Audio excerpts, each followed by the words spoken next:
Ethan Harrison had always been a man of routine, work, meetings, and endless responsibilities.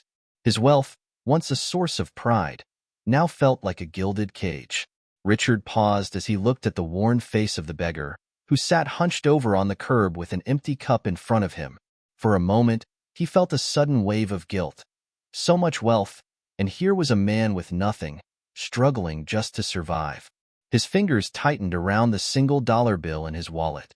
It wasn't much, but maybe it was enough to make a difference. Follow the whole story and don't forget to subscribe to the channel and leave your opinion below in the comment section. It motivates us to share more impactful stories. He could have ignored the man, passed by as most people did, but something inside him shifted. Perhaps it was the long-standing pain of loss, the loneliness that had haunted him ever since Emily's death. Maybe it was the fact that he had everything but still felt nothing.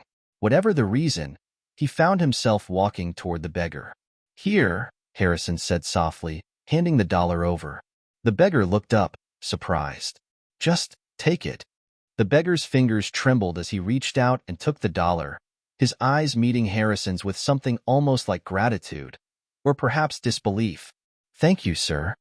Harrison gave a tight nod and turned to leave, but as he walked away, he couldn't shake the feeling that there was something more to this encounter than a mere act of charity.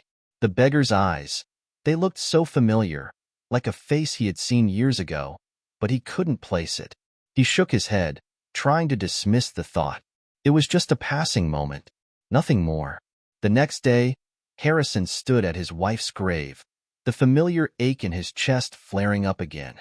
Emily had been gone for 10 years, but it still felt like it had only been yesterday.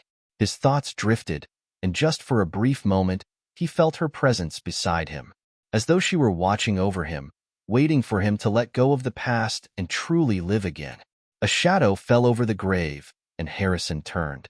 His heart seemed to stop as his eyes met the face of the man who had been sitting outside the restaurant the day before, the beggar. But this time, he wasn't alone. The beggar stood before him, and behind him, standing in the distance, was a young man, his face strikingly familiar. Harrison's breath caught in his throat as realization hit him like a wave. It was David. Mark Davidson, his son. Ethan's breath caught in his throat. Mark's disheveled appearance hadn't changed, but his presence here, at the grave of the woman Ethan had loved more than anything, was impossible to ignore. "Who are you?" Ethan demanded, his voice low but filled with a mixture of confusion and anger. "How do you know her?" Mark stood motionless, his eyes locked with Ethan's, and for a brief, fleeting moment, Ethan swore he saw something more, something familiar, in the man's face. Mark didn't answer right away. Instead, he took a hesitant step closer, his eyes never leaving Ethan's. The wind rustled the leaves around them, but the silence felt thick, almost suffocating.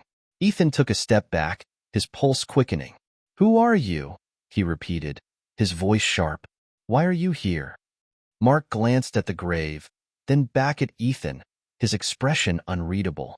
There was a flicker of something in his eyes, something Ethan couldn't place. Pain? Recognition? It was almost as if Mark was trying to remember something long forgotten. "I didn't mean to," Mark began, his voice hoarse, barely above a whisper. "I didn't know you would be here." Ethan frowned, confused and now slightly unsettled. "You didn't answer my question. How do you know Sophia?" Mark hesitated, his hands trembling as he rubbed them against his jacket sleeves. She was important to me too, in a way." He paused, swallowing hard as if the words were too painful to say. Ethan's heart skipped a beat. "What do you mean, important to you? Who are you really?" Mark's eyes finally met Ethan's with an intensity that made his stomach drop. "She was my mother." For a moment, the world seemed to stop. Ethan's breath caught in his throat, his body frozen in disbelief. The words felt like a slap, a sudden, brutal awakening. "Sophia had a child? I'm sorry, what did you just say?" Ethan's voice was barely above a whisper, as if the air had suddenly thickened, making it harder to breathe. "I'm her son," Mark said softly, his voice heavy with emotion. "Her real son, the one she left behind, the one no one knew about." Ethan felt his knees go weak. His mind struggled to comprehend what Mark was telling him. Sophia had a son, but she never spoke of him. She never mentioned him. I don't understand, Ethan managed to say. How is that even possible? She never told me about you. Mark sighed, his face clouded with regret. She never wanted you to know. After everything that happened, she thought I would be better off without you. Without all the things you could give me. She didn't want you to feel obligated. Ethan stared at Mark in disbelief, his thoughts racing. Sophia had a secret, a child she kept hidden, a child she gave up for reasons he didn't understand. He had thought he knew everything about her, the woman he had loved, the woman he had built his world around. But now, this revelation felt like the rug had been ripped out from under him. Mark took another step closer. I never wanted to be a part of your life, Ethan. I didn't need your money. I didn't need anything from you. But after all these years, I had to know. I had to see where she was, where she's been laid to rest. Ethan's mind reeled. He wanted to be angry, to shout at Mark for the secret Sophia had kept, but instead, a strange calmness washed over him. Sophia had kept this from him for a reason. But why? Why now? Ethan asked, his voice trembling despite his best efforts to keep it steady. Why come here, to her grave, now after all these years?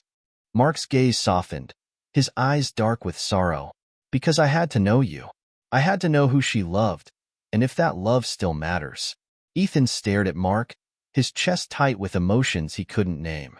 There was so much more to unravel here, so many questions that were now flooding his mind. But one thing was clear. Sophia's past, her secrets, had just come crashing into his present. And it wasn't just about her anymore. It was about the son she had hidden away. Ethan stood frozen in front of Mark, his mind struggling to catch up with the words that had just shattered his world. The man before him, the stranger who claimed to be his mother's son, was now standing at her grave, revealing a part of her past that Ethan had never known existed. It felt like the earth beneath him was trembling, the foundations of everything he thought he knew about Sophia crumbling. Mark's eyes were filled with a sadness that mirrored the grief Ethan had carried for the last decade. But there was something more, something unresolved, a quiet longing. I know this is a lot to take in, Mark said quietly, almost as if he were speaking to himself, but it's the truth. I've been searching for answers for so long, and I thought maybe, just maybe, you want to know who I am. Ethan blinked, his voice barely a whisper as he asked the question that burned through him. Why didn't she tell me about you? Why did she keep you a secret? Mark's expression faltered.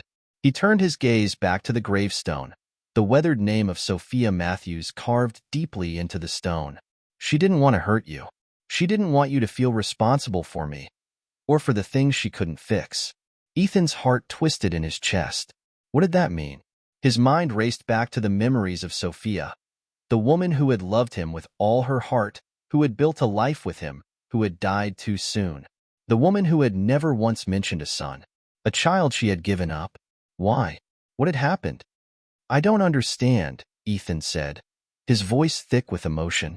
Why didn't she tell me? I would have helped you. I would have been there for you. I would have. You don't know the whole story, Mark interrupted, his voice tight. You don't know everything she went through. You don't know what she had to sacrifice to keep me away. Ethan took a step forward, a surge of frustration bubbling to the surface. Then tell me everything. I need to understand. Mark paused, his face shadowed with pain, before he slowly nodded. I think it's time you knew. You deserve to know what happened. After all, you're my brother now. Ethan recoiled slightly at the word. Brother.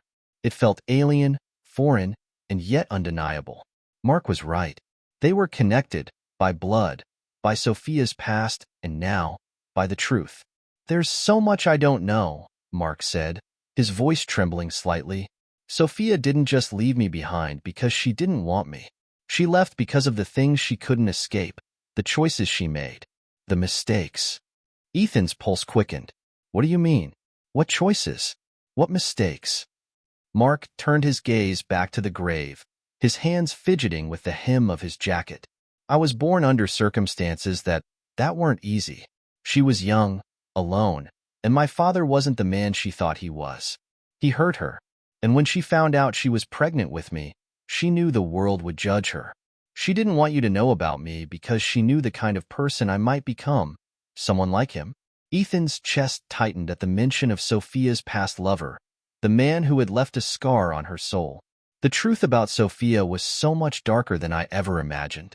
Mark's eyes softened with understanding as he watched Ethan's reaction. She couldn't have you both. She couldn't risk you finding out about me and being caught up in my father's legacy. She wanted you to have a better life. A life without the mistakes she made. Ethan was silent for a long moment, his thoughts swirling like a storm. Sophia's pain was deeper than he ever realized. She had sacrificed so much, not just for him, but for the son she had tried to protect from a cruel world. And now, that son was standing in front of him, a stranger with a claim on her love, on their shared past.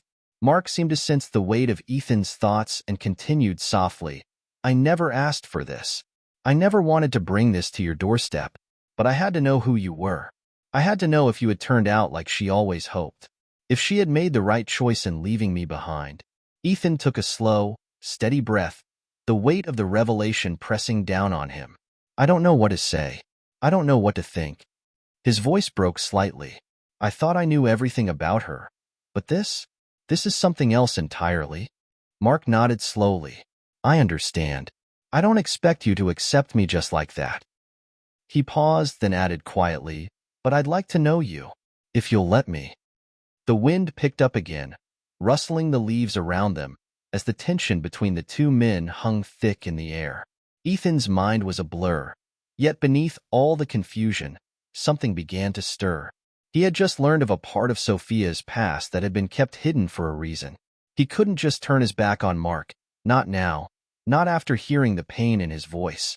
I don't know yet, Ethan finally said, his voice steady, but filled with uncertainty. But I think we need to talk. We need to figure out where to go from here. Together. Mark's face softened with a look of gratitude, and for the first time, he seemed to relax, the tension in his shoulders easing. Thank you. That's all I can ask for. As the two men stood in front of Sophia's grave, the weight of their shared history hung in the air between them.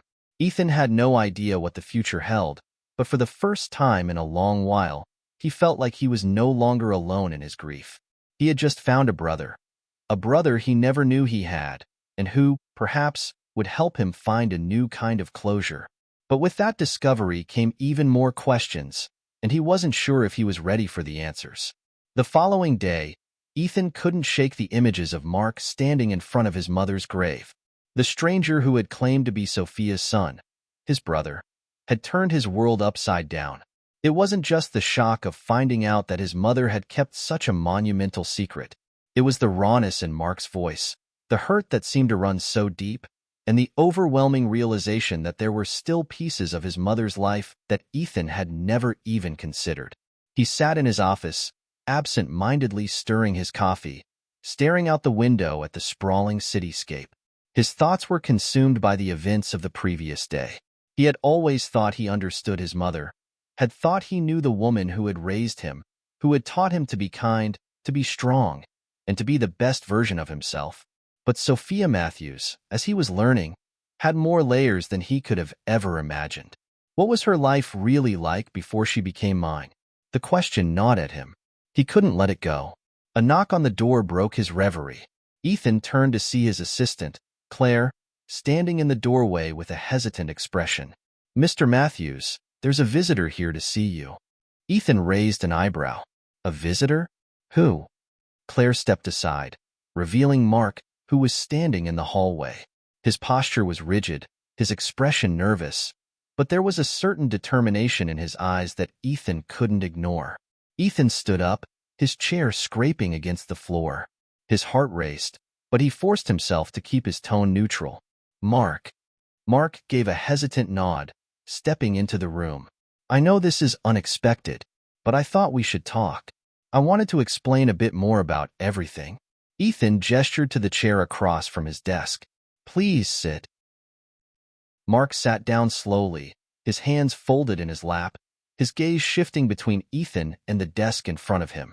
The tension in the room was thick, neither of them knowing where to begin. I'm still processing everything from yesterday, Ethan said, trying to break the silence. I don't understand it all, Mark. I don't know what to believe. Mark met his gaze, his voice low and steady. I get it. I really do. I wasn't expecting you to just accept it, but I had to try. I had to at least let you know the truth. And if you're willing, I'd like to tell you more about the man I am now. The person your mother never got to see me become. Ethan leaned back in his chair, studying Mark. The man's eyes held a depth of emotion, grief, regret, and something else he couldn't quite place. He seemed fragile, as though any word, any gesture, could shatter the mask he wore. But beneath it all, Ethan saw a faint glimmer of something that seemed oddly familiar. Sophia would have seen it. I'm listening, Ethan said quietly. Mark exhaled a long breath, as if he had been holding it for years. After she left, after she disappeared from my life, I was lost. I was angry. I blamed her for everything, for not being there when I needed her. But I didn't know the full story. I didn't know about the man who had hurt her, about what she had gone through before she decided to leave. She didn't want me to turn out like him. She didn't want me to have anything to do with the mess that was his life. Ethan's jaw clenched at the mention of his mother's past lover, the man who had left scars on her heart. I don't know the whole story either, but I know she was strong. Stronger than I ever realized. Mark nodded, his eyes distant. She was. She did everything she could to protect me. But in doing so, she kept herself a prisoner of her past. And when I found out I had a chance to find her, to find you, I had to know. I couldn't just live with the questions anymore. Ethan felt the weight of Mark's words settling heavily in his chest. For all the pain, all the confusion, he couldn't help but feel sympathy for the man sitting across from him. Mark had spent years haunted by a past he hadn't understood, just as Ethan had spent years grieving a mother he thought he knew. I know this is a lot to ask, Ethan, Mark said, his voice breaking slightly, but I'm not asking for anything from you. I just want to know where we go from here. I'm not here to replace anyone, and I'm not asking for you to love me or accept me right away. But I need you to understand that I'm not the person I was back then. Ethan nodded, his mind still racing, but his heart beginning to soften. I don't know if I can just forgive everything, Mark. I don't know if I can just forget that she kept you from me. Mark looked down, his shoulders slumping in defeat. I know. I didn't expect you to. But I'm not asking for forgiveness. I just want a chance to prove to you that I'm not the person who hurt her. I never wanted to hurt anyone. Ethan let out a slow breath, the tension in his body easing ever so slightly. This wasn't going to be easy. But nothing about this situation was. He had so many questions, so many pieces to the puzzle that had yet to fit together. But one thing was clear. Mark was not the enemy. He was part of the story he had been too blind to see. I don't know what the future holds for us, Mark, Ethan said finally, his voice steady. But I'm willing to find out. One step at a time. Mark's face softened, a hint of relief flooding his expression. That's all I can ask for. The silence between them was heavy but no longer suffocating. It was as if, in that moment, they had both taken the first tentative steps toward something new, toward understanding, toward a bond that had once seemed impossible. As Mark stood to leave, he turned to Ethan with a final, quiet word. Thank you. Ethan nodded. Let's see where this goes. The door closed behind Mark, and Ethan sat back in his chair, his thoughts swirling. This was just the beginning. But for the first time in days, there was a glimmer of hope, a sliver of understanding. Maybe, just maybe, he could finally begin to understand the woman who had been his mother and the brother he never knew he had. The days that followed Mark's visit were a whirlwind. Ethan felt caught in a strange, shifting current, unable to grasp onto anything solid. Every time he tried to go back to his regular routine, something, Mark's face, his words, the inexplicable connection he'd felt, pulled him back to the growing storm of his thoughts.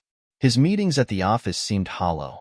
The transactions he'd once been so immersed in now felt irrelevant compared to the unraveling story of his mother's past, of a brother he didn't know existed, and the possibility that he had lived in ignorance of a whole part of his own identity. That evening, After another long day of trying to push everything aside, Ethan stood in front of his mother's photo in the hallway of his penthouse. The glass frame reflected his tired eyes, the faint lines of stress creasing his forehead as he stared at her smiling face. "How much did you really keep from me, Mom?" The questions were endless, but Ethan couldn't seem to stop them from flooding his mind. He knew there was no way to fill the void left by her passing, but this newfound truth, this revelation that she had another life, another family before him, kept gnawing at him, just beneath the surface. He pulled his phone from his pocket, scrolling through his contacts, and found the number for the graveyard where his mother was buried. The thought of going there again, of facing her grave without knowing the full truth, felt like a betrayal. But then again, Mark had stood there the other day, so vulnerable, so open. Ethan could at least do the same. "Hello, this is Hillside Memorial," the voice on the other end of the line greeted. "I'm looking for the grave of Sophia Matthews." "I was hoping to visit tomorrow," Ethan said, his voice tight but controlled. There was a brief pause. "Of course, sir. We can arrange for you to visit her plot. Will you need assistance with directions?" Ethan nodded, though she couldn't see him. "Yes, please." "Very well. We'll have someone meet you at the gates." "Thank you." He hung up, his heart heavy in his chest. The thought of confronting the grave where his mother lay felt like a paradox.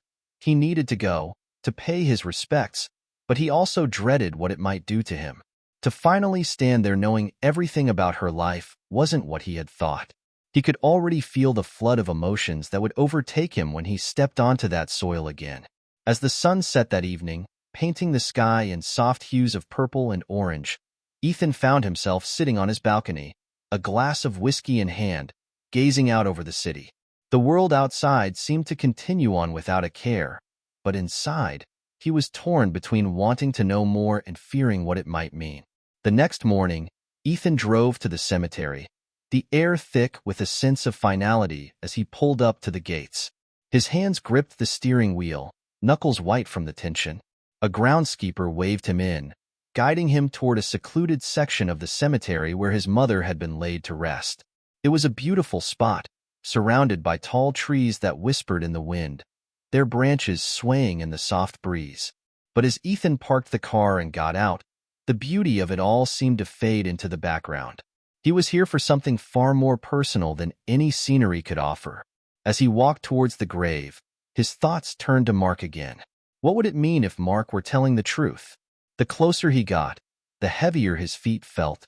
But then he saw it, the grave. The stone was elegant, understated, simply engraved with his mother's name, Sophia Matthews, and the dates of her birth and death. There was no mention of a husband or partner, no mention of anyone other than her. Ethan's breath caught in his throat. He knelt down slowly, running his fingers across the cold stone. She never talked about him. For a long time, he sat there in silence. The words he had been holding back finally came rushing to his lips. "Why didn't you tell me, Mom? Why didn't you tell me about him?" he whispered, his voice trembling. A sudden rustle in the distance caught his attention, pulling him from his grief. He looked up to see a figure approaching, and his heart stilled as he saw Mark walking toward him, his face unreadable, but the air of resolve about him unmistakable. Ethan stood, his body tense. "What are you doing here?" he asked, his voice sharp. Mark stopped a few feet away, hands tucked into his jacket pockets. "I came to honor her, too," he said quietly, eyes flicking briefly to the grave before returning to Ethan. "She was my mother, too, even if I didn't know her like you did." Ethan's eyes narrowed. "You didn't even know her. How can you say that?" Mark's gaze didn't waver. "I know enough. I know that she loved me, even if she never had the chance to show me how. And I know she carried the pain of losing me every day. You think you're the only one who suffered because of her secrets?" Ethan froze, struck by the depth of what Mark had just said. It hit him harder than anything else in the past few days. Mark had been carrying his own burden all this time, too. Mark continued, his voice softening. "I don't want anything from you, Ethan. I just wanted you to know. I'm here for the same reason you are. To find some peace. To find a way to understand." Ethan looked down at the grave once more, the weight of everything crashing down on him. Mark's presence here didn't feel like an intrusion anymore. It felt like a reflection of the very same pain he had been avoiding. For the first time in days, Ethan felt something shift inside him, a crack in the wall he had built around his heart. "I don't know what comes next," Ethan said, his voice barely above a whisper, "but I don't want to keep running away from it anymore." Mark nodded, stepping closer, and for the first time, Ethan didn't feel completely alone in his grief. Ethan and Mark stood side by side, the weight of their shared history looming heavy between them. For a long moment, neither spoke. The cemetery around them was quiet, save for the rustling of the trees, as though the world itself was holding its breath. Ethan couldn't shake the gnawing feeling in his gut, the storm of emotions he was struggling to contain. His entire life, the narrative he had always believed about his mother, about who she was and who he was unraveling right before his eyes. He had been angry at Mark for showing up like this, for claiming a part of a life he didn't understand. But now, as they stood together at Sophia's grave, something in him began to shift. Mark broke the silence, his voice quiet but firm. "I don't expect you to forgive me for what I did, or for what I didn't do. But I need you to understand something. I didn't know she was pregnant when she left me. And I didn't know about you until—" He hesitated, eyes drifting to the ground before returning to meet Ethan's gaze. Until it was too late. Ethan's chest tightened, the words Mark had just spoken striking him like a bolt of lightning. "You didn't know? She didn't tell you?" Mark shook his head. "She couldn't. After she left, I tried to find her. I tried for years. But every time I got close, she vanished again. I never even knew you existed until I saw your name in the obituary last year. That was when I realized." Ethan's mind spun, the weight of Mark's words settling heavily in his chest. His father, the man he'd known all his life, had never once spoken of the man who stood before him now. Yet this man, Mark, had been a part of his mother's past. Someone she had left behind. Someone who still carried the pain of that loss, just like he had. "How?"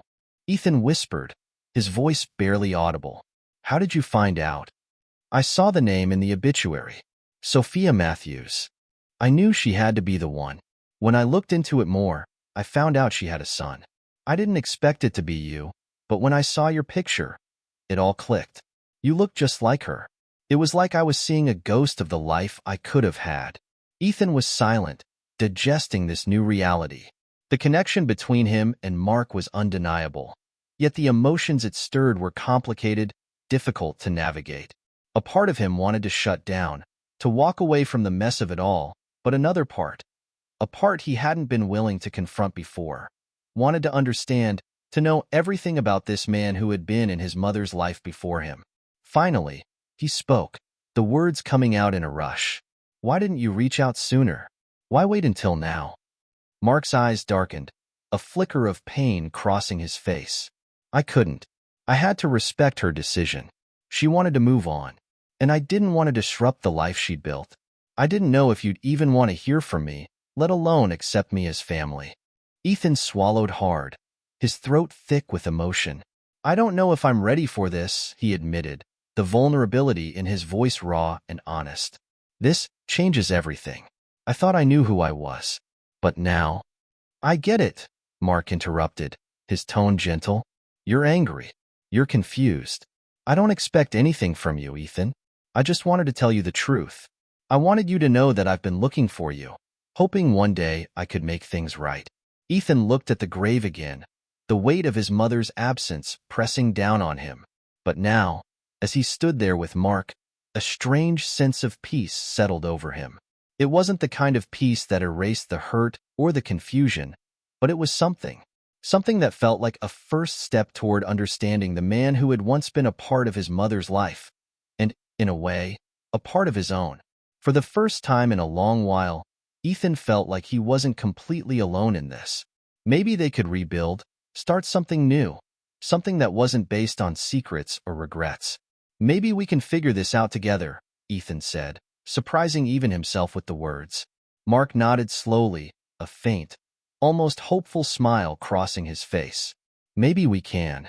The two men stood there for a long time, in silence but no longer in isolation. There were still so many questions, so many pieces of the past that needed to be uncovered, but for now, they were no longer strangers. They were family. And for the first time in a long while, that idea didn't seem as impossible as it had before. The following days felt like a blur. Ethan found himself constantly replaying the conversation with Mark in his mind, his emotions shifting between anger, confusion, and an unexpected flicker of something he couldn't quite define. Hope, maybe? Mark's revelation had cracked open a door to a past Ethan had never known existed, but stepping through it felt like walking into a storm. He didn't know how to process everything. Despite the chaos in his head, Ethan couldn't ignore the pull to know more about his mother, to understand the decisions she had made all those years ago. Mark had given him an entry point to her past, but there was still so much to learn. Late one night, Ethan found himself standing in front of the door to his mother's old study, a room he hadn't dared to enter in years. His fingers hovered over the doorknob, the memories flooding back, the quiet, lonely moments after she passed, the weight of her absence pressing on him like 1,000 unspoken words. He'd been avoiding this room, avoiding her things, for too long. But now, standing there in the silence of the house, he felt compelled to open the door. He needed to know more about her, to understand what had shaped her, what had made her choose a life without Mark, without him. With a deep breath, Ethan twisted the knob and stepped inside. The study was as it had always been, the scent of old books and faint traces of her perfume lingering in the air. Her desk was cluttered with papers, some neatly stacked, others tossed aside in haste. Ethan's eyes drifted over the room, lingering on the photos that lined the shelves, pictures of his mother with friends, with family, with him as a child. But one in particular caught his eye, a framed photograph of Sophia and Mark, taken years before he was born. They were standing together on a beach, smiling, their arms around each other. It was a picture of happiness, of a life he had never known. Ethan's heart clenched as he stared at the image. His mother had been so different back then. She had loved him, loved Mark, and yet, she had chosen to leave it all behind. Ethan needed to understand why. As he reached for the photograph, a stack of journals beneath it caught his attention. His breath caught in his throat as he pulled one of the leather-bound books from the pile. The cover was worn, the pages yellowed with age, but the handwriting inside was unmistakably his mother's. She had kept journals. Ethan sat down at the desk, opening the first page of the journal. The neat script was familiar, and yet, the words felt foreign to him. The entries were dated, stretching back for years. The first entry read, August 15, 1995. I've made the decision. I'm leaving. I can't keep living in this bubble, pretending everything's okay.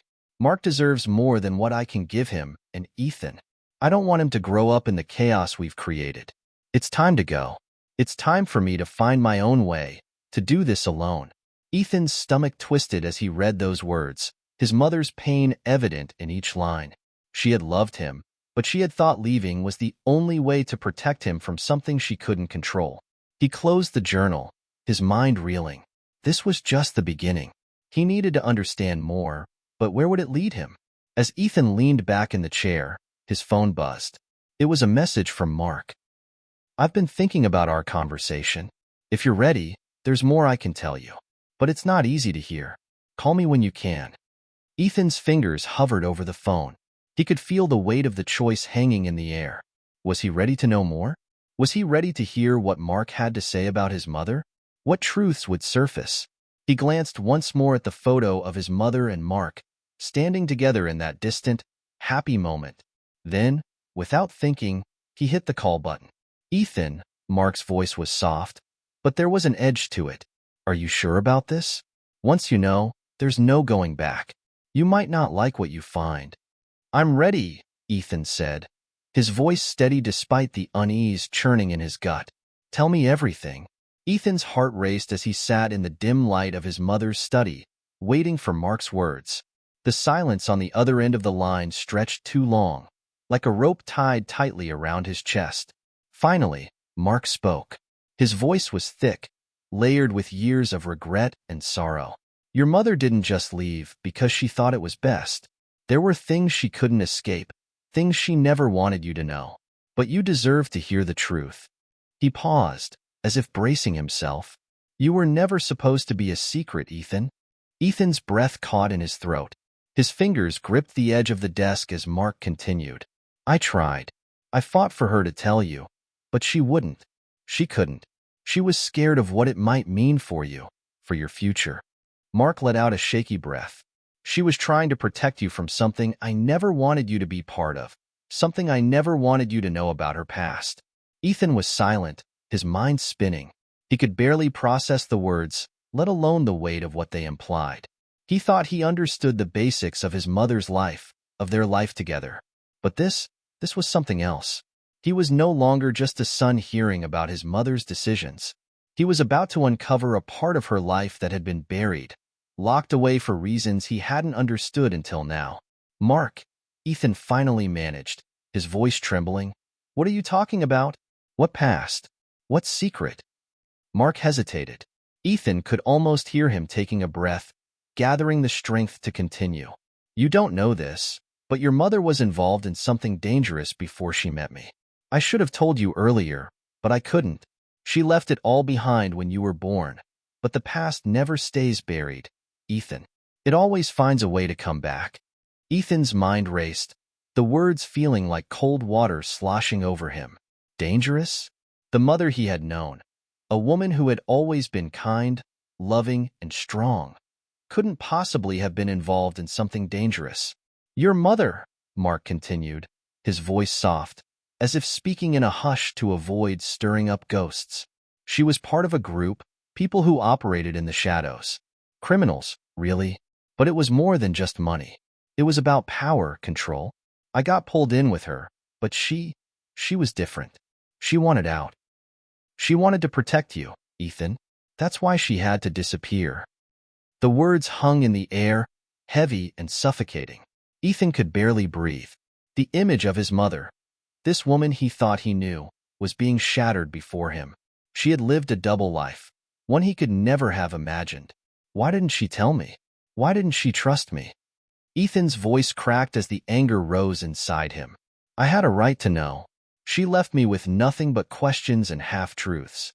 Mark's voice softened, laden with a kind of sorrow that seemed almost unbearable.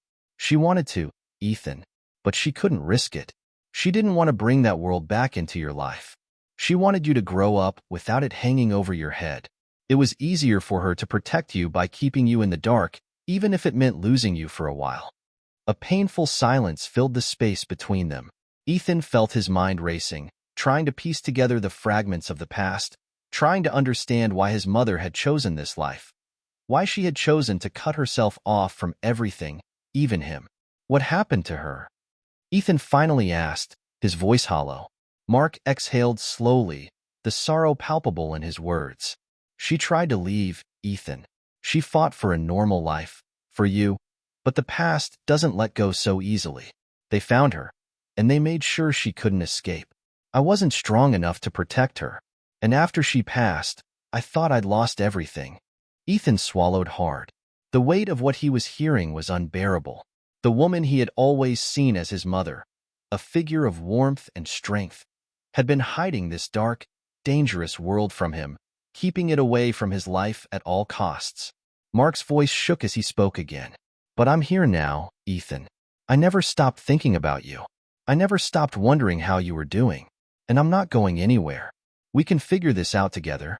Ethan sat back in the chair, trying to process everything. The pain in Mark's voice was undeniable, and the sadness in his own heart mirrored it.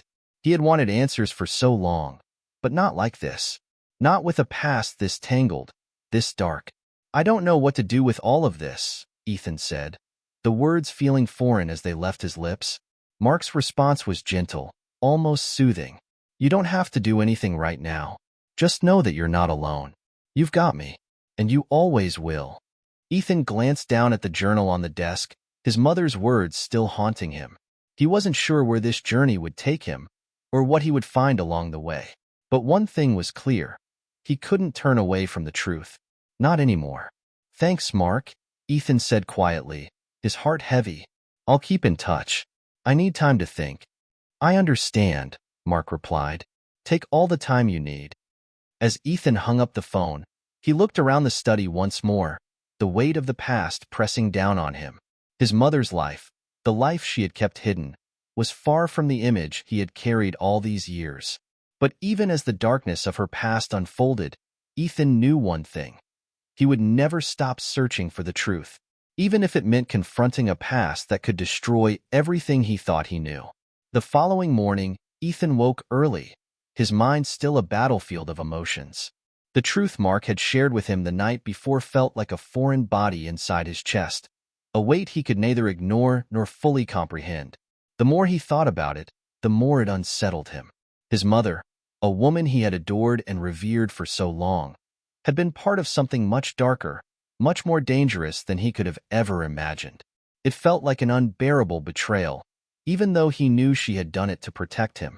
But as the sun began to creep through the curtains of his room, Ethan realized he couldn't just sit in silence with these thoughts. He needed answers. He needed to see it all for himself, even if it meant confronting a past that was better left buried. He grabbed his coat and left the apartment, stepping out into the crisp morning air. His feet led him without thought, each step heavier than the last, until he found himself standing in front of the cemetery that housed his mother's grave. The place felt eerily still, the wind whispering secrets among the trees, as if nature itself had sensed the tension in the air. Ethan's eyes locked onto the gravestone, the marble cold and unmoving.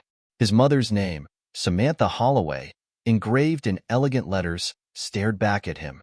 The gravestone was simple, understated, much like the woman she had been to him.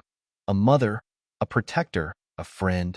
But beneath that simple facade, there had been secrets, untold stories that refused to stay hidden any longer. As Ethan stood there, grappling with the ghosts of his mother's life, he heard the soft crunch of footsteps behind him. He turned, his heart leaping in his chest, only to see a man approaching. A man with the same rugged features as Mark, but older, wearier. His eyes were sharp and calculating, and yet there was something about him that seemed to soften when he saw Ethan. "You're Ethan Holloway," the man said, his voice low but steady.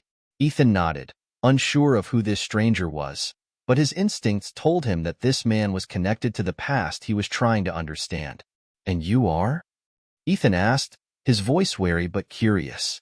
The man took a step closer, his gaze never leaving Ethan's face. "I'm Mark Blackwood. I knew your mother. She was part of my life, a long time ago." Ethan's heart skipped a beat. His mind raced with possibilities, none of them pleasant. "What do you know about her? About what she was involved in?" Mark's eyes darkened, and for a moment, Ethan thought he might turn away. But instead, Mark leaned closer, his voice barely above a whisper. "She was in over her head, Ethan. You don't understand, do you? The thing she got caught up in, it was never supposed to be like this. She was trying to protect you, but she was tangled in a web far too big to escape." Ethan's pulse quickened. "Tell me everything. I need to know the truth." Mark hesitated, looking around as though making sure no one was listening. He seemed to weigh his words carefully before speaking again. "There were people, dangerous people, that your mother got involved with long before you were born. They weren't just criminals. They were powerful, connected. They made their money through manipulation, deceit, and sometimes violence."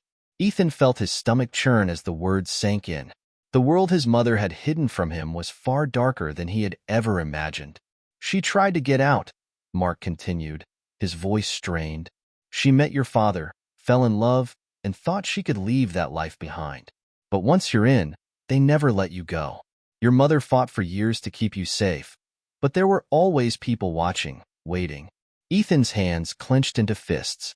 He had been oblivious to this world that had been hiding in plain sight, a world that had been circling his mother, tainting her every move, until it had finally come crashing down on them both. "So what happened?" Ethan demanded. "Why did she leave? Why didn't she tell me any of this?" Mark's face softened, his expression pained. "She was trying to protect you, Ethan. She thought that if she could get away from it all, if she could build a new life with you, they'd let her go. But it wasn't enough. They found her, and in the end, they made sure she couldn't escape. She died because she fought to keep you safe. and she thought that the best way to do that was to stay away from it all.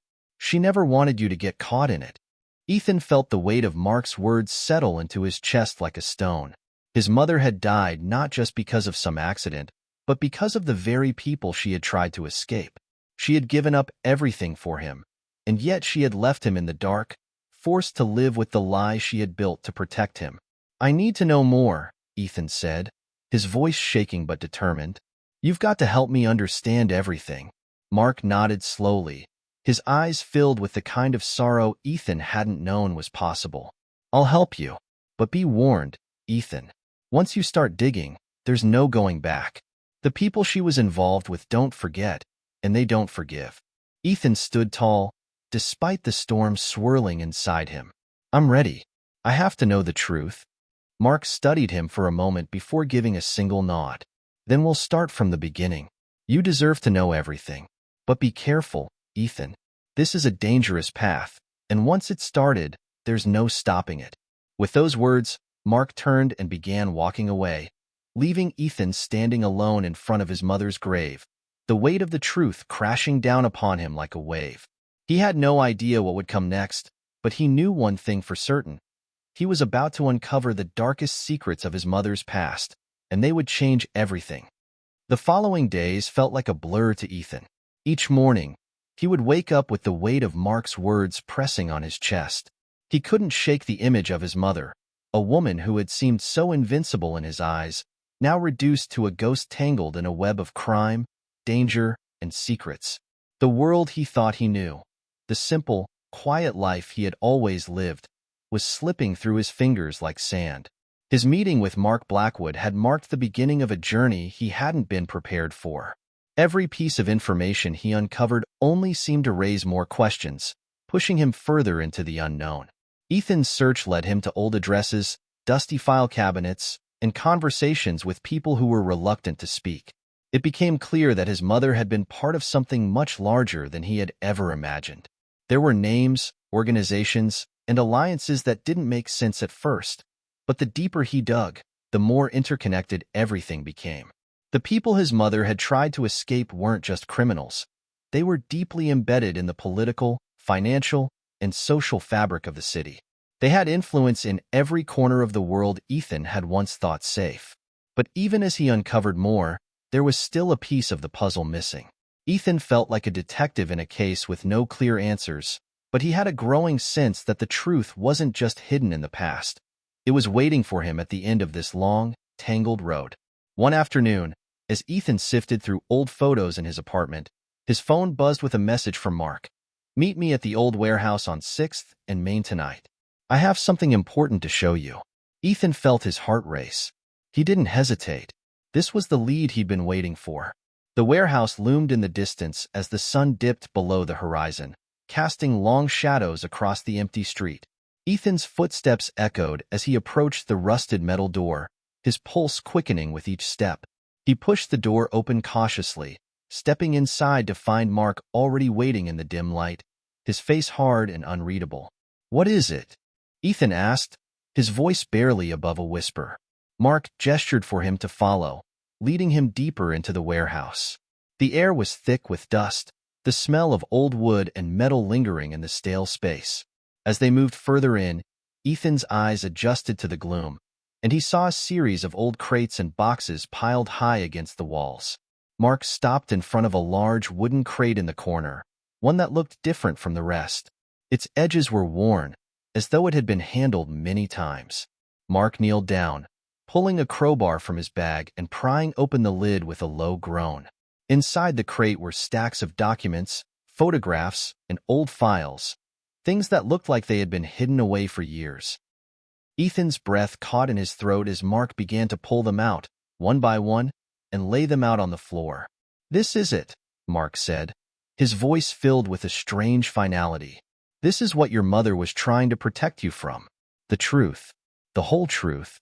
Ethan knelt beside the pile, his hands trembling as he began to sift through the papers. There were contracts, names, and photographs that made his stomach churn. There were meetings between powerful men. Some he recognized, others he didn't, and references to transactions and deals that made no sense at first. But it wasn't until Ethan saw the photograph that everything clicked. It was a picture of his mother, younger and more vibrant, standing beside a man Ethan had never seen before. The man's face was partially obscured, but what caught Ethan's attention wasn't the man. It was the symbol on his jacket. A symbol Ethan recognized all too well, a snake wrapped around a dagger. Ethan's blood ran cold. The symbol belonged to a criminal syndicate that had been operating in the shadows for decades, known for their ruthlessness and their grip on everything from drug trade to political manipulation. This was the group his mother had tried to escape. "This is the man she was involved with," Mark said softly, reading the shock in Ethan's eyes. "His name is Victor Crane. He's the one who made her life impossible, the one who kept pulling her back into that world. She thought she could get away, but he never let her go." Ethan's mind raced. His mother had been tangled in a fight for survival, a fight that had claimed her life, and possibly much more than that. He couldn't believe it, but the evidence was all there, laid out in front of him. His mother had been a prisoner, caught between love and betrayal, between freedom and the crushing hold of a dangerous man. He turned to Mark, his voice hoarse. "Why didn't she tell me? Why didn't she warn me?" Mark sighed, his eyes darkening. "She couldn't, Ethan. She thought if you knew the truth, it would destroy you. She wanted you to have a chance at a normal life, far away from all of this. But no matter how hard she tried, no matter how much she fought, they always found her." Ethan looked at the photograph again, his thoughts swirling in a violent storm. His mother's life had been more complicated than he had ever realized, and now, the pieces of that life were slowly falling into place. But as he stared at the image of Victor Crane, something else gnawed at him. He couldn't shake the feeling that this was only the beginning, that there was more to uncover. More questions, more dangers, more threats. Mark stood up, looking at Ethan with a sense of urgency. "This is a dangerous game you're playing, Ethan. The people your mother was trying to escape, they're still out there, and they don't forget. They'll come for you." Ethan stood tall, his jaw set with determination. "I'm not running anymore. I have to finish this. I have to know everything." Mark gave him a long, searching look before nodding grimly. "Then let's make sure you're ready for what's coming." As the night fell around them, Ethan felt the weight of the past pressing down on him. There was no turning back now. The truth had been uncovered, and with it, the dangerous path he had to follow. The next few days felt like a blur to Ethan as he processed the staggering revelations from the warehouse. Every moment he spent trying to understand the full extent of his mother's past pushed him further into a world of shadows, a world of danger and deceit that had always been just beneath the surface of his life. Mark's warning echoed in his mind. "The people your mother was trying to escape, they're still out there, and they don't forget. They'll come for you." Ethan couldn't afford to ignore it. He knew he had to be careful, but there was no turning back now. The truth was within his reach, and he couldn't allow himself to walk away from it. Not when it was his mother's legacy, and not when it could explain the mysterious circumstances surrounding her death. That afternoon, Ethan stood in front of a large mirror in his apartment, staring at his reflection. His face, once filled with innocence, now seemed more weathered, hardened. The weight of the knowledge he carried felt heavier with each passing moment. What had started as a simple quest for answers had transformed into something far more dangerous. The world he had once known was nothing like he thought it was. The phone buzzed in his pocket, shaking him out of his thoughts. He pulled it out and saw a text from Mark. "They're looking for you. I have a contact who can help. Meet me at the old diner on 3rd Street tonight, 10 p.m. Don't bring anyone." Ethan's stomach churned. He had a feeling this wasn't going to be a simple conversation, but there was no way out. He needed every piece of the puzzle, and Mark seemed to be the only one who could provide it. As Ethan walked through the streets of the city later that night, the air felt thick, oppressive. The familiar skyline of the city, which had once felt like home, now seemed foreign, as though the shadows themselves were closing in on him. He reached the diner and pushed the door open, the bell above it ringing softly. Mark was already sitting at a booth in the far corner, his face partially obscured by the brim of a cap, the dim light casting long shadows on his face. When Ethan slid into the seat across from him, Mark didn't speak right away. Instead, He glanced around the diner cautiously, his eyes scanning the room for any signs of danger. "Do you have the files?" Mark asked finally, his voice low. Ethan pulled out the folder he had been carrying, the same one with the photographs and documents Mark had shown him before. He placed it on the table, sliding it toward Mark. Mark opened it and began to sift through the papers quickly, his eyes darting back and forth as he read. "This is more than I expected," Mark muttered, his voice tight. "Your mother was involved with some very powerful people I thought had disappeared a long time ago. Victor Crane isn't just a small-time criminal. He's connected to something much bigger. This organization, it's not just about money or power. They've been running things behind the scenes for decades." Ethan's pulse quickened as he absorbed Mark's words. "What do you mean? What is this organization? And what does it have to do with my mother?" Mark hesitated before answering, his voice dropping to a near whisper. "This organization, they've infiltrated every part of society. Politics, business, the police, the military. And your mother, she was more than just a victim. She was a key player. She tried to get out, but they don't let people like her go. Once you're in, they own you." Ethan's mind raced. He felt like he was losing control of the narrative. "So, what are you saying? She was part of this group? Was she a criminal?" "No," Mark said quickly, shaking his head. "She was never a criminal, but she was involved. She knew too much, and when she tried to leave, they came after her. They made sure she could never escape. And now, they're coming for you, Ethan." Ethan's heart skipped a beat. "What do you mean, coming for me?" "There are people in the city who are watching you, listening to you. They know you're digging into your mother's past. And if you're not careful, they'll make sure you disappear just like she did." Ethan sat back, trying to steady his breathing. He wasn't sure whether to be terrified or determined. All he had ever wanted was the truth. But now that the truth was coming at him in full force, he wasn't sure if he was ready for it. His mother's secrets, her ties to the criminal world, the dangers that had once plagued her life, they were now a threat to his own. "Who can I trust, Mark?" Ethan asked, his voice cracking with a mix of desperation and anger. Mark met his gaze with an expression that was almost unreadable. "There's one person, a contact, someone who can help you take down Crane and his organization for good. But you have to be careful. Trusting the wrong people will get you killed." Ethan leaned forward, his mind racing. "Who is it?" Mark hesitated for a moment before pulling out a small business card from his jacket pocket. He slid it across the table. "Her name is Olivia West. She's a former FBI agent. She knows how this game is played. She's been hunting Crane for years. But be careful. She's as dangerous as they come." Ethan stared at the card, the weight of Mark's words sinking in. His world had just shifted again. He wasn't just fighting for answers anymore. He was fighting for his life. The door to the diner creaked open, and Ethan instinctively looked over his shoulder. Two men in dark coats stepped inside, their eyes scanning the room. They didn't seem to be paying attention to Ethan and Mark, but Ethan's gut told him they were trouble. "We need to go," Mark said, his voice urgent. He stood up quickly, grabbing the folder and slipping it into his jacket. Ethan stood too, his mind racing as he followed Mark out the door and into the night. The night air was cold and heavy as Ethan and Mark moved swiftly through the dimly lit streets, their footsteps echoing in the silence. Ethan's mind raced, each new piece of information adding to the puzzle that was now his life. His mother's secret past, the dangerous organization she had been involved with, and the threats that were now closing in on him. It was too much to process, yet he knew he had no choice but to face it head-on. As they walked, Mark glanced over his shoulder occasionally, his face hard and wary. "We need to get to my place. It's the only safe spot right now."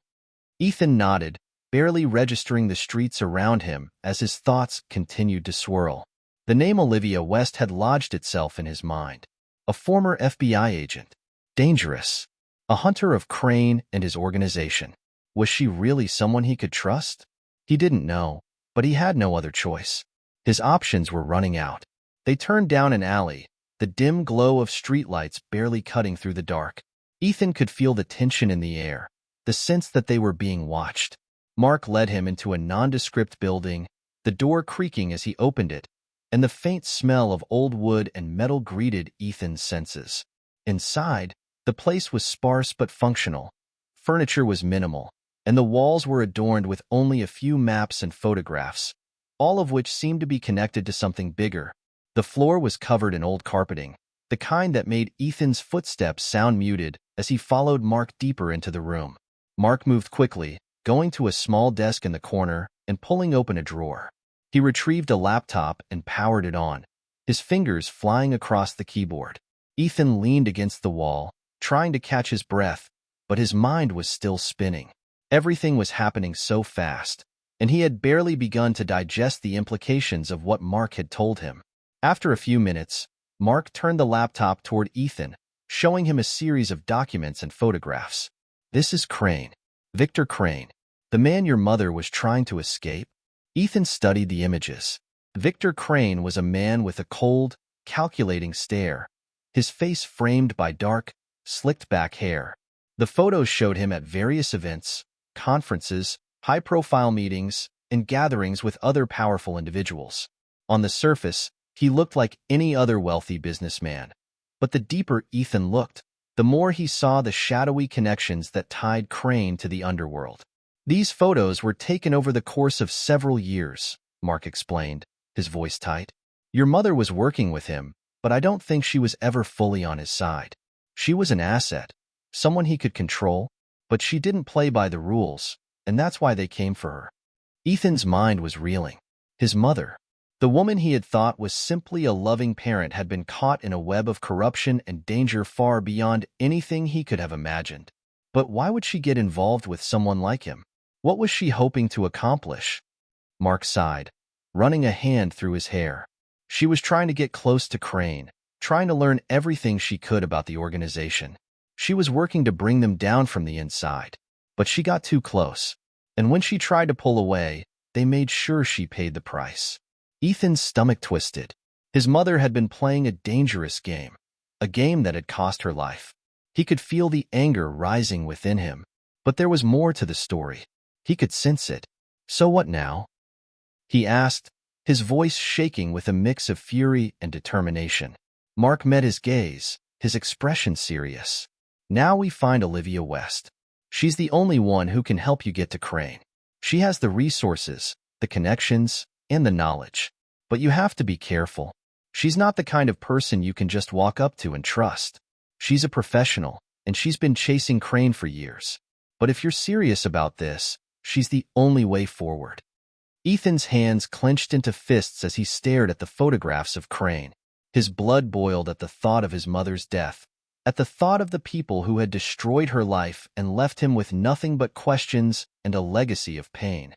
He couldn't just let it go. He had to finish what she had started.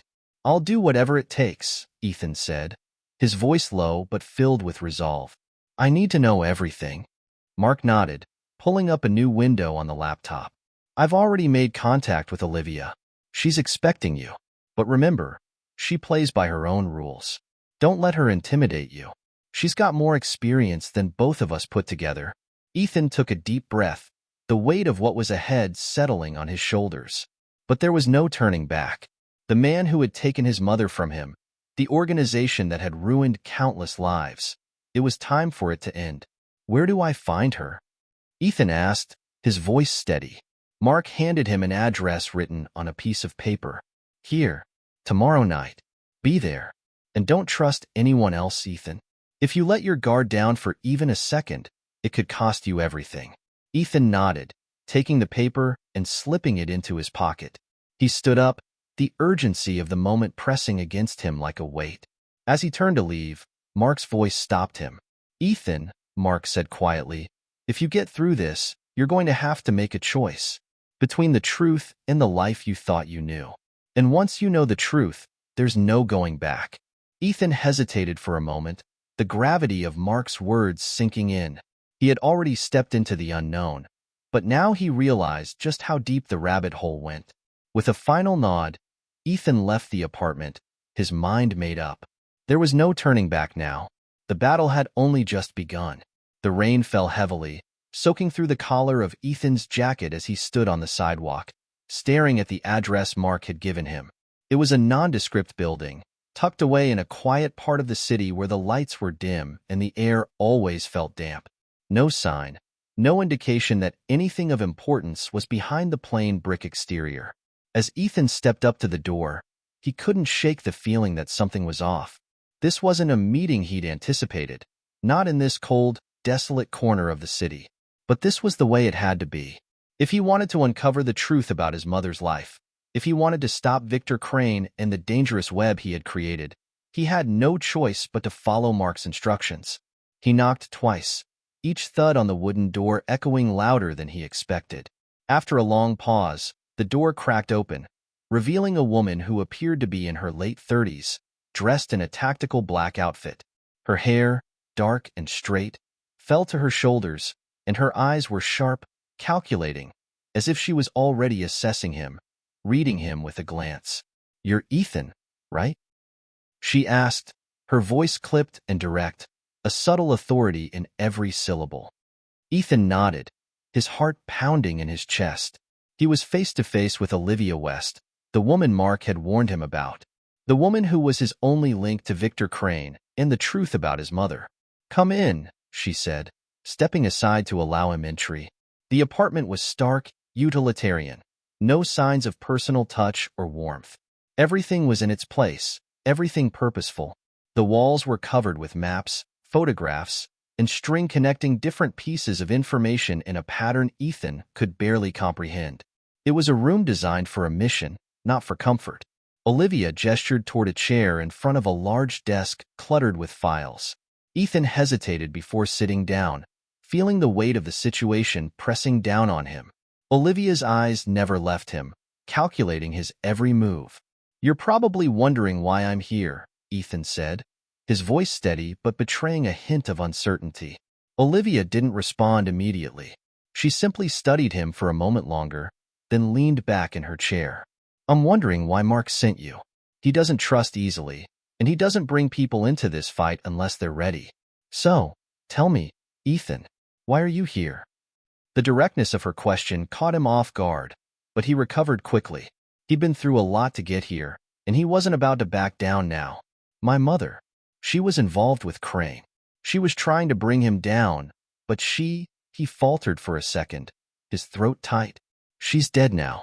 I need to finish what she started." Olivia's expression softened, just for a moment, before it turned cold again. She stood up and walked to the map pinned to the wall, tracing a finger along one of the strings that connected different locations. "Crane is not someone you can just go after. He's dangerous, and he's always 10 steps ahead. Your mother was close to him. Too close? She got too deep into his world. She was trying to take him down from the inside, but she made a mistake. She trusted the wrong people." Ethan clenched his fists, the frustration and anger building inside him. "She died because of him," he said, his voice low and dangerous. Olivia turned to face him. "Yes, and now you're here, looking for revenge. But that's not what's going to bring him down. You're going to need more than anger to take down someone like Crane. You need strategy. You need resources. You need to be prepared for what you're about to walk into." Ethan stood up, meeting her gaze with intensity. "I'm not afraid of him." Olivia studied him for a long moment, her gaze unwavering. Then, with a deep sigh, she moved toward a file cabinet and retrieved a thick folder. She placed it on the table in front of Ethan. Inside this folder is everything you need to know about Victor Crane, his organization, and the people he surrounded himself with. But let me be clear, Ethan, if you're going to go after him, you won't be able to do it alone. The people Crane surrounds himself with are just as dangerous as he is. Some of them are untouchable, but you can start small. You can start with this. Ethan opened the folder, his heart pounding as he looked at the contents. Photographs, documents, financial records, and detailed accounts of Crane's operations. Everything was laid out for him, a blueprint for taking down the empire his mother had tried to dismantle. But something caught his eye. There was a photograph of a man he hadn't seen before, someone who looked familiar, but he couldn't place the face. The man was standing next to Crane, a smile on his face, but there was something unsettling about the way he looked. "Who is this?" Ethan asked, his finger pointing to the photograph. Olivia didn't immediately answer. She seemed to hesitate before speaking.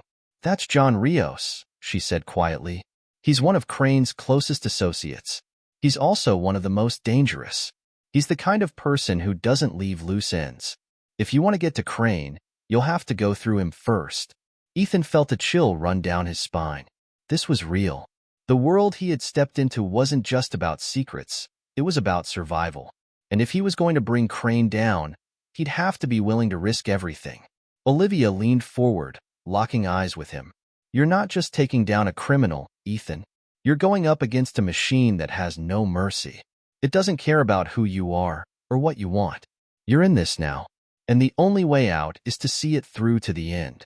Ethan didn't hesitate. He took a deep breath and nodded. "I'm ready." Olivia's lips curled into a small, almost imperceptible smile. "Good. Then let's get to work." The days that followed were a blur of activity. Ethan spent every waking moment buried in the file Olivia had given him. He pored over the documents, cross-referencing dates, locations, and names. The more he dug, the more he realized the sheer scale of Victor Crane's operations. It wasn't just criminal. Crane's influence seeped into every level of power, from the city's government to the corporate boardrooms, stretching across continents. Ethan's mother had been right. This wasn't something that could be toppled overnight. Olivia stayed in constant contact, guiding him through the chaos. Her cold professionalism was unnerving at times, but Ethan had come to appreciate her no-nonsense attitude. She didn't sugarcoat anything. She didn't tell him what he wanted to hear. She told him what he needed to know. One evening, as the city's lights twinkled through the rain-streaked window of his apartment, Ethan sat with his laptop, eyes bloodshot from hours of searching for answers. He was starting to understand the depth of the web Crane had spun, but something still didn't add up. One name kept appearing in the files: John Rios, the man who had been by Crane's side in every photo, every transaction. But there was no personal information on him, no addresses, no records of his background. It was as though Rios didn't exist outside of his connection to Crane. That's when Ethan realized it. The missing piece. The one thing no one had told him yet. Rios was the key. If he could get close to him, he could finally break through to Crane. But how? Rios was a ghost. He had no known associates, no visible network. He had to be operating under a different identity, one that was hidden from prying eyes. Ethan leaned back in his chair, his mind racing. He couldn't do this alone. He needed help. But asking Olivia for more resources, for more information, meant trusting her more than he already had. It was a gamble he wasn't sure he was ready to take. He picked up his phone and scrolled through the contacts. He hesitated, then dialed the number. The phone rang once, twice, before a gruff voice answered. "Talk to me, Ethan," Mark said, his tone flat. "What's going on?" "I need your help," Ethan said, his voice tight with urgency. "I'm trying to track down John Rios. I think he's the key to everything, but there's nothing about him in the records. It's like he doesn't even exist." There was a pause on the other end of the line. "You sure you want to go down this road? Rios isn't someone you want to mess with. He's—" "I know what he is," Ethan interrupted, his frustration creeping into his voice. "But I need to get to Crane, and Rios is the only way. I'm running out of time." Another long pause, and then Mark sighed. "All right, I'll see what I can do. But you need to be careful, Ethan. This isn't some low-level criminal we're dealing with. Rios has ties to people who can make your life hell, and they don't care who you are or what you're after." Ethan gripped the phone tighter. "I'm ready. Just tell me what I need to do." Mark's voice dropped lower, almost a whisper. "I've got a contact who can get you the information you need, but it's not going to come cheap. You'll need to meet them at midnight tomorrow, at the old warehouse on Ellison Street. Come alone, and don't bring attention to yourself. Understand?" Ethan's pulse quickened, but he nodded, even though Mark couldn't see him. "I understand.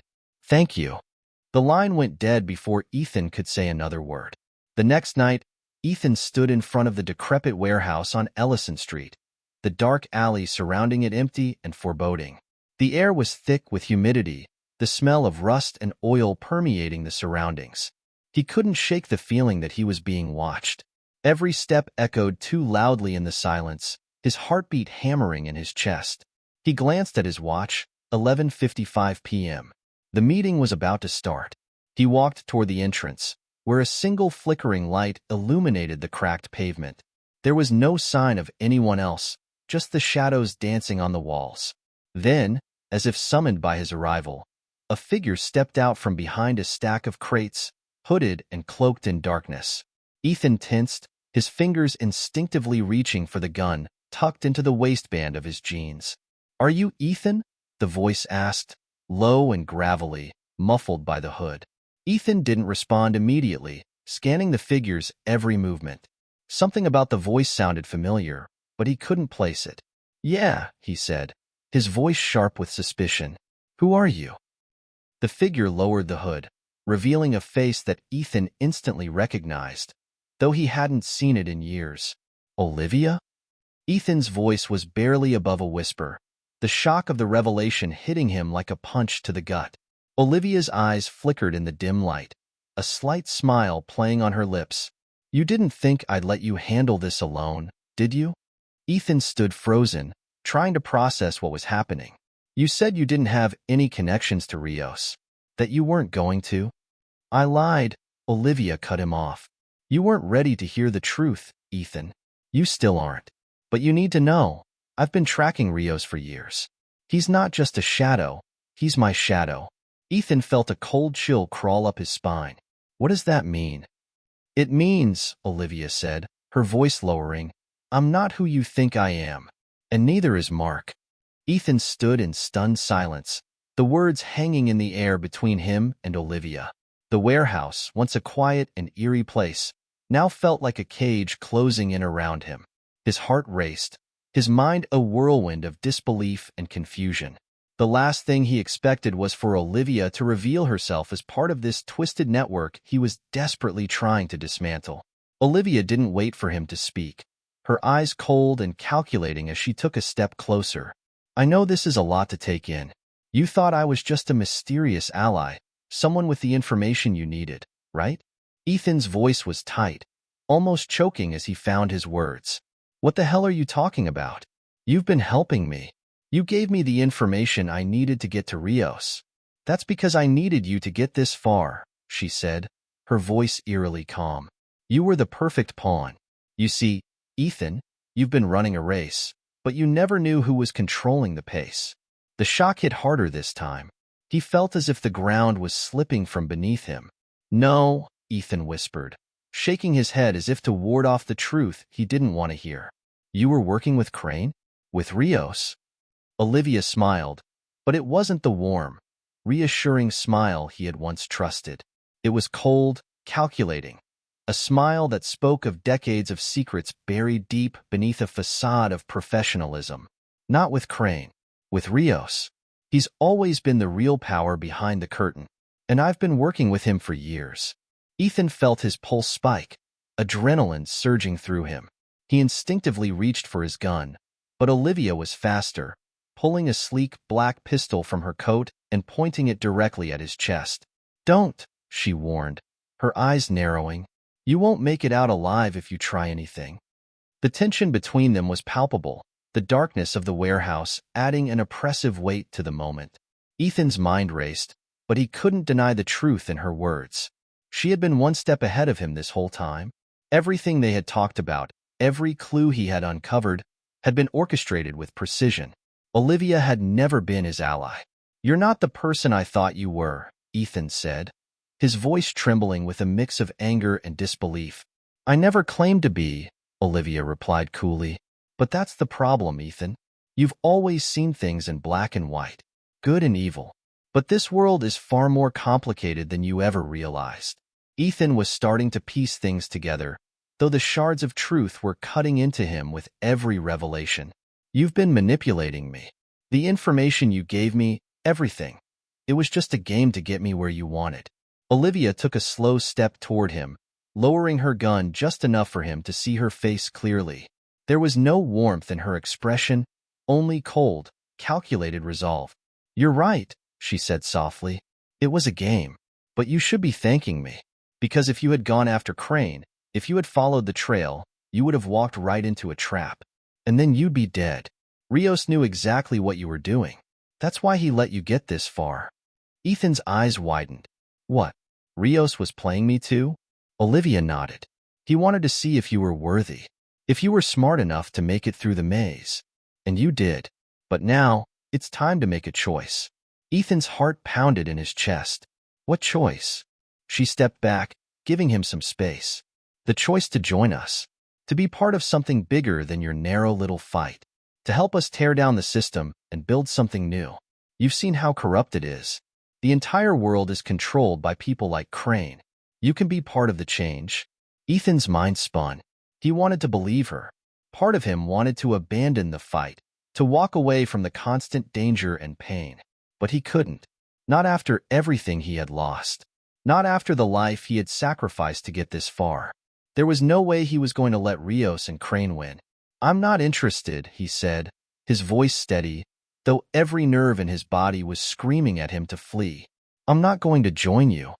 Olivia's face didn't change. She didn't seem surprised or angry.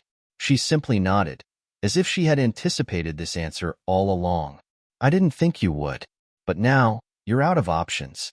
You've seen too much. And that means you're no longer safe. The air between them crackled with tension, the weight of the decision pressing down on Ethan's shoulders. The realization hit him with full force. He wasn't just in danger anymore. He was a target, marked by the people who controlled everything. There was no going back. Without warning, Olivia turned, her footsteps echoing as she moved deeper into the shadows. You've been warned, Ethan. Don't say I didn't give you a chance. Ethan's eyes tracked her movements, his mind racing. He had just been offered a way out, a way to escape the endless chase. But it wasn't freedom. It was a trap, a new prison. As Olivia disappeared into the darkness, Ethan was left alone with his thoughts. His phone buzzed in his pocket, snapping him out of his trance. He pulled it out, his fingers trembling as he looked at the message on the screen. You're in too deep. We need to talk. Meet me tomorrow. Same place. It was Mark. Ethan didn't hesitate. He wasn't going to let this go. Not without a fight. The message from Mark was short, but it struck a chord deep within Ethan. The words echoed in his mind. We need to talk. Meet me tomorrow. Same place. It was a lifeline, or a trap. The warehouse was silent now, the faint hum of electricity the only sound breaking the stillness. Ethan felt the weight of the gun still at his side, its cold metal a reminder of how close he had come to losing everything. Olivia's words hung in the air like a poison, the truth of her betrayal sinking deeper with every passing second. He couldn't afford to make mistakes anymore. The game had changed. No longer was it just about getting answers, it was about survival. He had to meet Mark. Ethan didn't wait another moment. He left the warehouse, his footsteps echoing against the concrete as he stepped into the night. His mind was in overdrive, replaying every moment from his interactions with Olivia, trying to make sense of it all. She had played him, manipulated him into doing her bidding. And worse, she was working for Rios. The realization hit him like a punch to the gut. Rios wasn't just a puppet master in the shadows. He was the one pulling all the strings. And Olivia? She had been his enforcer. But Mark was different. At least, that's what Ethan had hoped for. His mind raced through the options. He could confront Mark directly, demand answers, and force him to explain the connection. Or he could play along, find out what Mark really knew, and decide if the man could be trusted. There was no time to second-guess. Ethan had made it this far, and he wasn't going to back down now. He had no choice but to go to the meeting. The next night, the city was quieter than usual. The streets were empty, the only sound being the occasional rustle of wind through the trees. Ethan drove through the darkened city, his headlights cutting through the night as he navigated his way to the old warehouse where Mark had instructed him to meet. When he arrived, the place was exactly as he remembered it. Creaky, deserted, and filled with the kind of oppressive silence that made the hairs on the back of his neck stand on end. It was the perfect spot for a clandestine meeting. He parked the car and stepped out, his senses heightened, every movement slow and deliberate. He couldn't afford to be careless. He had no idea if Mark was bringing backup or if this was another trap. But whatever the truth was, Ethan was ready. He pushed open the creaky door and stepped inside.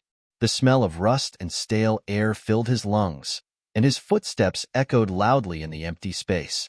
Ethan scanned the area, his eyes darting between shadows, searching for any sign of movement. And then, from the corner of his eye, he saw it, a figure emerging from the darkness. Mark. The man's appearance hadn't changed. Tall, unshaven, with the same rugged look that had always made Ethan wonder whether he was an ally or a threat. His face was hard, unreadable, and his hands were stuffed deep in the pockets of his worn leather jacket. "You came," Mark said, his voice gruff but not hostile. "I wasn't sure you would after what happened with Olivia." Ethan didn't respond immediately. He stood a few feet away from Mark, keeping his distance. The tension between them was palpable.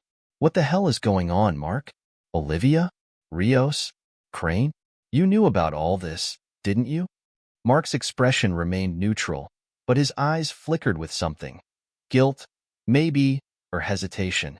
He took a step forward, his boots scraping against the concrete floor. "I didn't know everything, Ethan. Not at first. But I knew enough to realize that we were dealing with something bigger than we ever imagined. Rios is more dangerous than we thought. And Olivia, she's always been a part of this." Ethan clenched his jaw, his anger rising. "So you knew she was working with him all along? And you didn't think to warn me?" Mark's face darkened. "I didn't have a choice.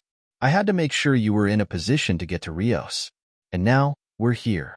It's too late to turn back." Ethan's mind was racing.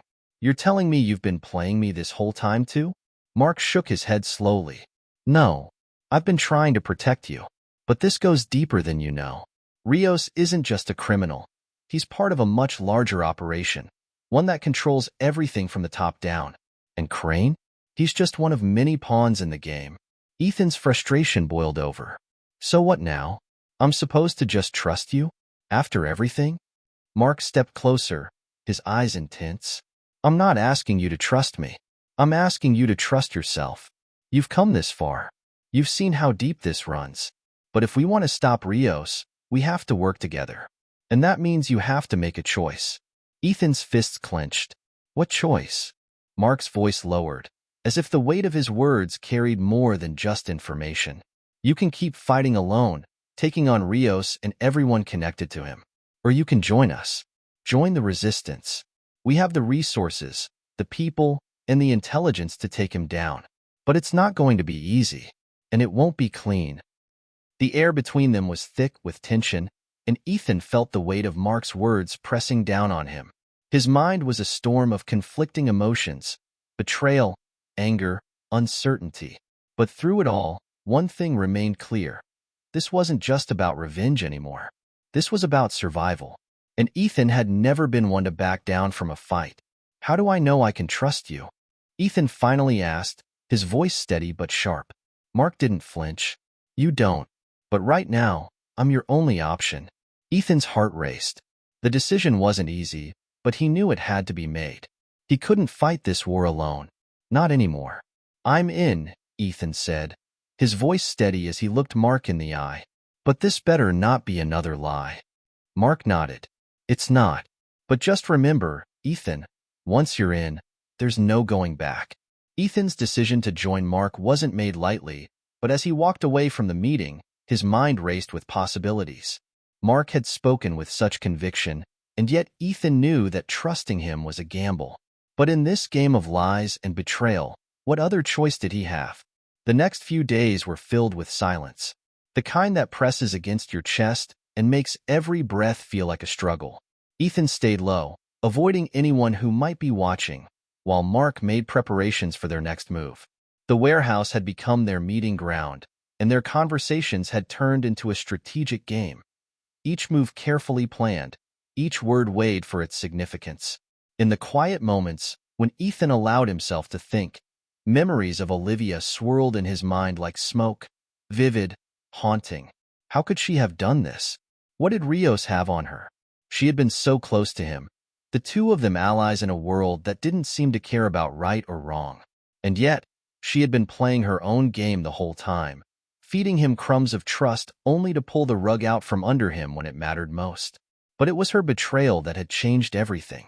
The picture of her smiling face, her soft voice, the warmth of her touch.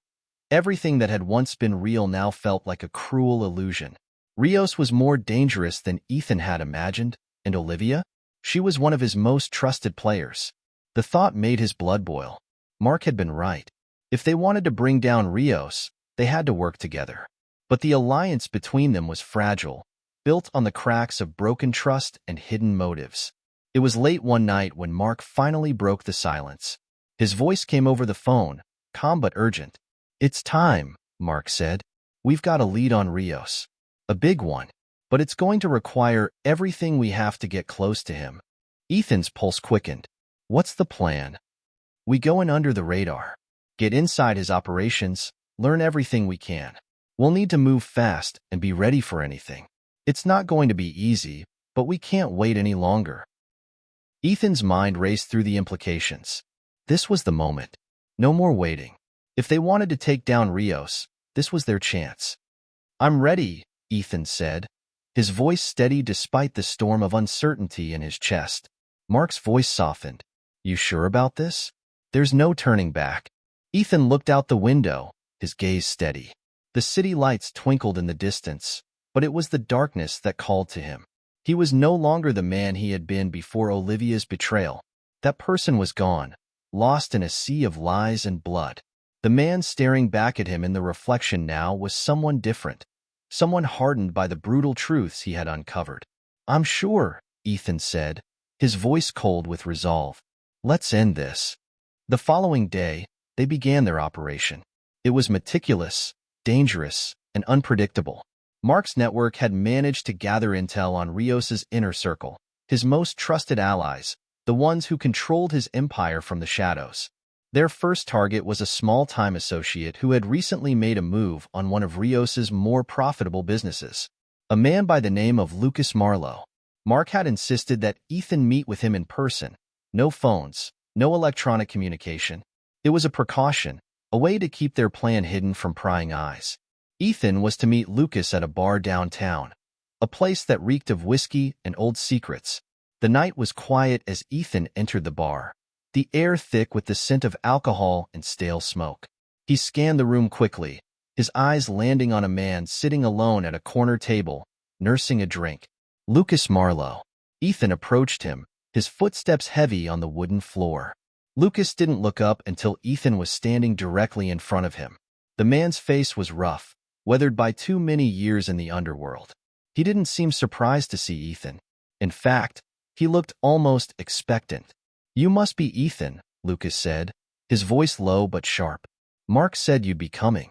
You want to talk business?" Ethan sat down across from him, his eyes scanning Lucas's face for any sign of a lie. "I'm here to talk about Rios." Lucas didn't flinch. "Rios? What makes you think you can get to him?" Ethan leaned forward, his voice low. "Because I'm not afraid to go through anyone standing in my way. And right now, that includes you." Lucas raised an eyebrow, a smirk playing at the corners of his lips. "You don't know what you're getting into, kid. Rios is untouchable." Ethan didn't back down. "That's what they all say. But everyone has a weakness. Even him." Lucas's eyes narrowed, the smirk fading. "You don't know what you're dealing with. Rios doesn't play by the rules. You think Mark's going to help you? He's just as tangled up in this as anyone else." Ethan's jaw tightened, but he didn't let the words get to him. "I'm not here for Mark. I'm here to take down Rios. And you're going to help me." Lucas's gaze flickered, but only for a moment. "You've got guts, I'll give you that. But you're in way over your head. You think Mark's got your back, but he's just a pawn like the rest of us." Ethan's mind raced as he processed Lucas's words. Was Mark really involved in something bigger? Had he been lying all along? There was only one way to find out. "I don't care who's playing whom," Ethan said, his voice cold. "You're going to help me get close to Rios, or I'll make sure you regret it." Lucas's expression remained unchanged, but something flickered behind his eyes. Fear? Respect? Ethan couldn't tell, but he knew one thing for sure. This was just the beginning. The days that followed were a blur of meetings, whispered conversations, and calculated moves. Ethan and Mark had plunged deeper into the web of Rios's empire, and each step they took seemed to bring them closer to a confrontation that would change everything. But as the pieces began to fall into place, Ethan couldn't shake the feeling that they were being watched. Lucas had proven to be an invaluable, albeit reluctant, ally. He had introduced them to key players in Rios's operations, people who could provide access to the inner circle. But there was still a dangerous game being played. Ethan could sense that not everyone in Rios's organization was as loyal as they appeared to be. And the closer he got to Rios, the more uneasy he became. He had learned that Mark wasn't the only one with a hidden agenda, but none of that mattered right now. The next move had already been set in motion. They had a lead on Rios's next big transaction, an underground weapons deal that could cement his control over the entire city. The plan was simple. Infiltrate the deal, gather intel, and get out before anyone knew they were there. Ethan was to meet Lucas at a seedy hotel on the outskirts of the city, where the deal was supposed to go down. It was a place where the law didn't tread, a place where deals were made and broken in the shadows. Lucas had warned him to keep his distance from Rios's men, to blend in and stay unnoticed. But Ethan was no stranger to danger. He had spent years playing this game, outsmarting, outlasting, and outwitting those who underestimated him. If anything, this was his moment to finally take control. As he stepped into the hotel, the stench of sweat and alcohol hit him immediately. The air was thick with tension. A group of men sat at a table in the corner, talking in low, urgent tones. Their eyes flickered to him briefly, sizing him up before turning back to their conversation. Ethan knew better than to draw attention. He moved quickly, heading to the back of the building, where Lucas was waiting. Lucas looked up as Ethan approached, a cigarette dangling from his lips. His eyes were cold, calculating. "You sure you're ready for this?" he asked. Ethan didn't hesitate. "I didn't come this far to back out now." "Good," Lucas said with a nod. "Then let's get this over with." They slipped into a back room where a man named Salvatore, one of Rios's top lieutenants, was already waiting. The air was thick with the smell of gunpowder and cheap cologne. Salvatore's eyes flickered between Ethan and Lucas, sizing them up. "You're late," Salvatore growled, his thick accent rolling off his tongue. Ethan met his gaze, his voice steady. "Traffic." Salvatore didn't seem to care. He motioned for them to sit. "The deal goes down in 2 hours. You get in, you get out, and no one gets hurt. Understood?" Ethan nodded, but his mind was elsewhere. The plan was simple, but there were too many variables for his liking. And then, the nagging thought returned, Mark. What was his true role in all of this? Could Ethan really trust him? Lucas leaned in, his voice low. "Just stick to the plan. No one needs to know we're here." Ethan didn't respond. His eyes scanned the room, calculating his next move. The clock was ticking, and he had no intention of letting this opportunity slip through his fingers. The deal itself was a slick operation, as Ethan had expected. A dark alleyway, a brief exchange of cash for weapons, and then it would all be over. But as the meeting unfolded, things began to feel off. The group wasn't as organized as they should have been. There was tension in the air, a crackling unease that Ethan couldn't ignore. A sudden shout broke the silence, and Ethan's heart raced. It was chaos. A firefight erupted as men dove for cover. Lucas grabbed Ethan's arm, pulling him toward the back exit. They had to get out, fast. But as they rounded the corner, they were met by a figure standing in the shadows. "Mark." Ethan's voice was laced with confusion and suspicion. Mark stepped forward, a faint smile playing on his lips. "You really thought I'd let you handle this alone?" Ethan's heart skipped a beat. What the hell is going on? Mark didn't answer immediately. Instead, he reached into his coat and pulled out a gun. The weapon gleamed in the low light as he held it out to Ethan. "You're in deeper than you think, Ethan," Mark said softly, "and I can help you, if you're willing to trust me." Ethan's mind reeled. This was the moment he had been dreading. Could he trust Mark? Could he trust anyone? "I'm not here to play games," Ethan said, his voice sharp. "I want Rios." Mark's smile faded. "You'll get him. But you have to work with me, Ethan. The only way out of this alive is if we're on the same side." Ethan looked down at the gun in his hand. His pulse quickened, his mind racing. This was a point of no return. With the stakes so high, who could he trust? Was Mark really on his side, or was this another part of the trap? The gun felt heavy in his hand. For a brief moment, time seemed to freeze. Then, he made his choice. "I'm in," Ethan said, his voice steely with resolve. Mark nodded, his expression unreadable. "Good. Let's finish this."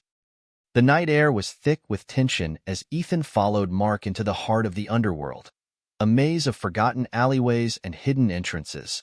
The city's neon lights flickered in the distance, a stark contrast to the shadows that surrounded them. They moved quickly, their footsteps muffled by the cold pavement, but Ethan could feel his heart pounding in his chest. Every corner, every breath, felt like it was laced with danger. "What's the plan, Mark?" Ethan asked, his voice low but steady. Mark didn't answer immediately. He was too busy scanning their surroundings, his eyes darting to every shadow, every movement. Finally, after a long pause, he turned to Ethan. "We're getting close. Rios is expecting a big delivery tonight. Weapons, high-tech stuff. He's making his move. If we can get to him before the deal goes down, we might be able to stop it." Ethan nodded, but something gnawed at him. The plan sounded too simple, too neat. They had been maneuvering for weeks, and now, at the final moment, Mark was suddenly the man with all the answers. It didn't sit right. "Where's Lucas?" Ethan asked, his gaze flicking around. Mark's face tightened. "He's around, keeping an eye on things. You don't need to worry about him." Ethan wasn't convinced, but there was no time for hesitation. They were deep in this now. If they turned back, they risked losing everything. They reached a nondescript building, its exterior crumbling and covered in graffiti. Mark led Ethan through a side entrance, where a pair of heavily armed men stood guard. They exchanged no words, only brief nods before the door was pushed open. Inside, the stench of sweat and tobacco hit Ethan like a physical blow. The room was dimly lit, filled with the low murmur of voices and the clinking of bottles. At the far end of the room, a large wooden table was surrounded by several men, all of them armed and looking suspiciously relaxed. Their eyes flicked toward Ethan and Mark as they entered, but no one said a word. Rios's presence hung in the air like a cloud of smoke, and Ethan could feel it pressing against his chest. Mark didn't waste any time. He walked straight to the table, his steps confident, purposeful. "Rios," he called out, his voice cutting through the low buzz of conversation. At the mention of Rios's name, the room seemed to shift. The men at the table straightened, and a man at the far end of the room stood up. He was tall, dressed in a sharp black suit that stood in stark contrast to the rough crowd around him. His face was cold, unreadable, like the still waters of a lake before a storm. Ethan felt the hair on the back of his neck stand on end. This was the man they had come for. "Who is this?" Rios's voice was low, but it carried a dangerous edge. His eyes flickered briefly to Ethan before settling back on Mark. "This is Ethan," Mark said smoothly. "He's with me." Ethan kept his posture neutral, but the tension in the room was palpable. He was aware of every set of eyes on him, each man sizing him up, trying to figure out what his role was in this elaborate game. He knew better than to let his guard down. Rios took a slow step forward, his eyes narrowing as he appraised Ethan. "And why, exactly, are you here?" he asked, his tone almost casual. "I'm here because I'm done playing games," Ethan said, his voice steady. "I want in." The room fell silent. It was a bold move, one that could get him killed, but Ethan wasn't backing down. He had already come too far. If he didn't make his move now, he might never get another chance. Rios's lips curled into a faint smile. "You're bold, I'll give you that. But boldness doesn't always pay off around here." Ethan took a step forward, locking eyes with Rios. "I'm not here to beg, Rios. I'm here to take what's mine." Rios didn't flinch. Instead, he stepped back, motioning for Ethan to sit. "We'll see how long that confidence lasts." As Ethan lowered himself into the seat across from Rios, he couldn't help but wonder if this was the moment everything had been building toward. But something in Rios's gaze told him that the game was far from over.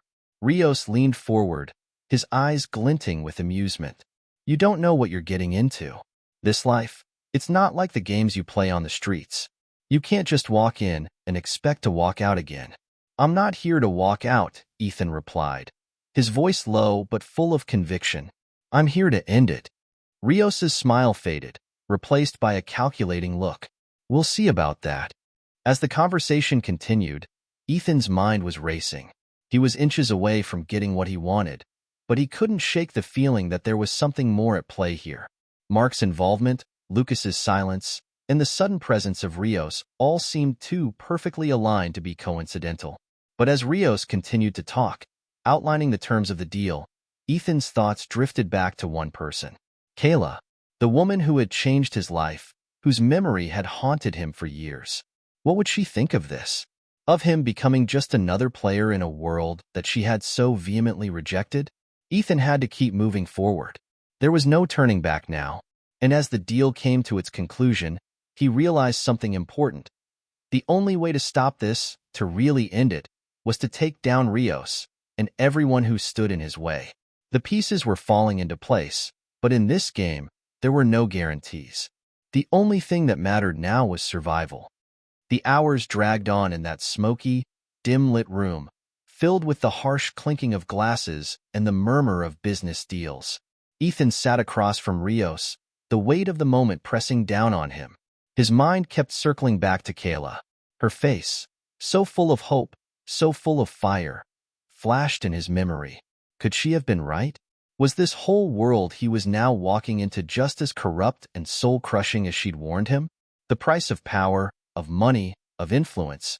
It seemed to come at a cost he wasn't sure he was willing to pay. But Kayla was gone now, and Ethan had nothing left to lose. I'm giving you one chance, Rios said, snapping him out of his thoughts. His voice was ice-cold, the kind of voice that made it clear you either obeyed or paid the price. You step up, take your place, and you walk out of here with more than just what you came for. Ethan kept his gaze steady, refusing to let the fear creep in. I'm not here for more. Just what's mine.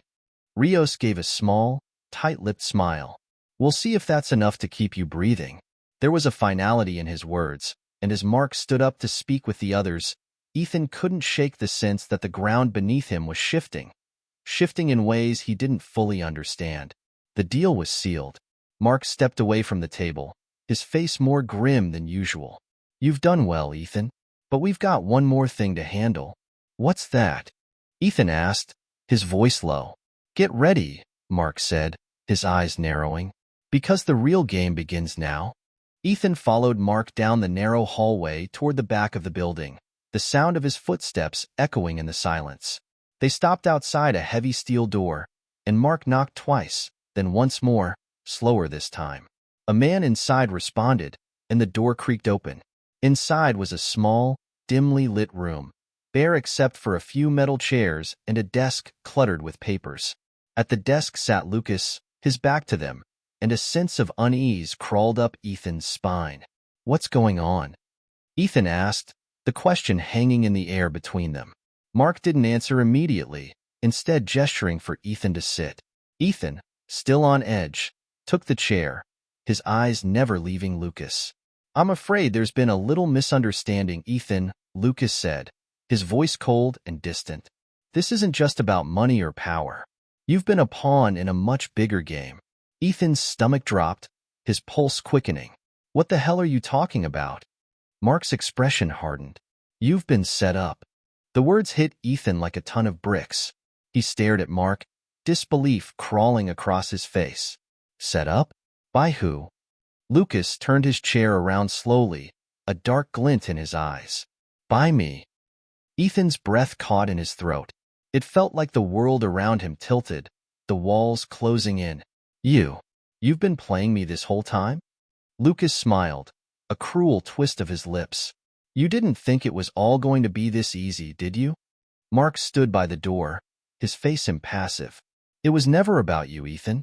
It was about bringing down Rios, and using you as the perfect bait to do it. Ethan's head spun. He had been played. They had all been using him, manipulating his every move, setting him up for a fall. He was just a tool in their game. Why? Ethan asked, his voice low and hoarse. Why me? Because you're the only one who could get close enough, Lucas said. You had the right connections, the right profile. And you were desperate enough to take the bait. Desperate? Ethan spat. You've got a lot of nerve. Mark stepped forward. You're not the only one with a past, Ethan. You think I haven't had to make tough choices? This is bigger than you, bigger than me. Rios is just the beginning. Ethan stood, fists clenched. I trusted you. Lucas didn't flinch. Trust is a luxury in this world. And you've learned that the hard way. The betrayal hit hard. Ethan had been too focused on the endgame, too blinded by his own need for vengeance, to see the truth. They had used his pain, his grief, as leverage. But now, he was left standing alone in a room full of enemies. Mark crossed his arms, watching with a cold, calculating gaze. You've got one choice, Ethan. You can walk away now, or you can help us take Rios down. But make no mistake, we'll be watching. And if you don't play along, it's not just you will come after. The ultimatum hung in the air, heavy with threat. Ethan's heart pounded, his mind racing. He could feel the walls closing in on him again. But this time, he wasn't sure who to trust, or if he could trust anyone at all. But one thing was clear. If he was going to get out of this alive, he would have to play the game on his own terms. No more alliances. No more trust. Only survival. The night air was thick with tension as Ethan stepped back into the cold streets of the city. The hum of the neon lights flickered above him, casting a dull glow on the pavement, but all he could see was the swirling mess in his head. Betrayal, lies, manipulation. The world he'd been so sure of was crumbling, and in its place, only shadows remained. Ethan's mind raced as he walked, each step a heavy reminder of how far he'd fallen. Every decision, every move he'd made had led him to this point, and now, standing in the quiet night, the weight of the truth bore down on him. How had it all gotten so tangled? His phone buzzed in his pocket, the screen lighting up with a message. He glanced down, the name flashing before him. Kayla. His heart skipped a beat. Was it really her? He opened the message quickly, only to find a short, cryptic text. You've made a deal with the devil. Be careful. His breath caught in his throat. The message was chilling in its simplicity, yet Kayla's words echoed in his mind, sharp as daggers. The world of power and influence is full of snakes, Ethan. Don't trust anyone, not even me. But now it was too late.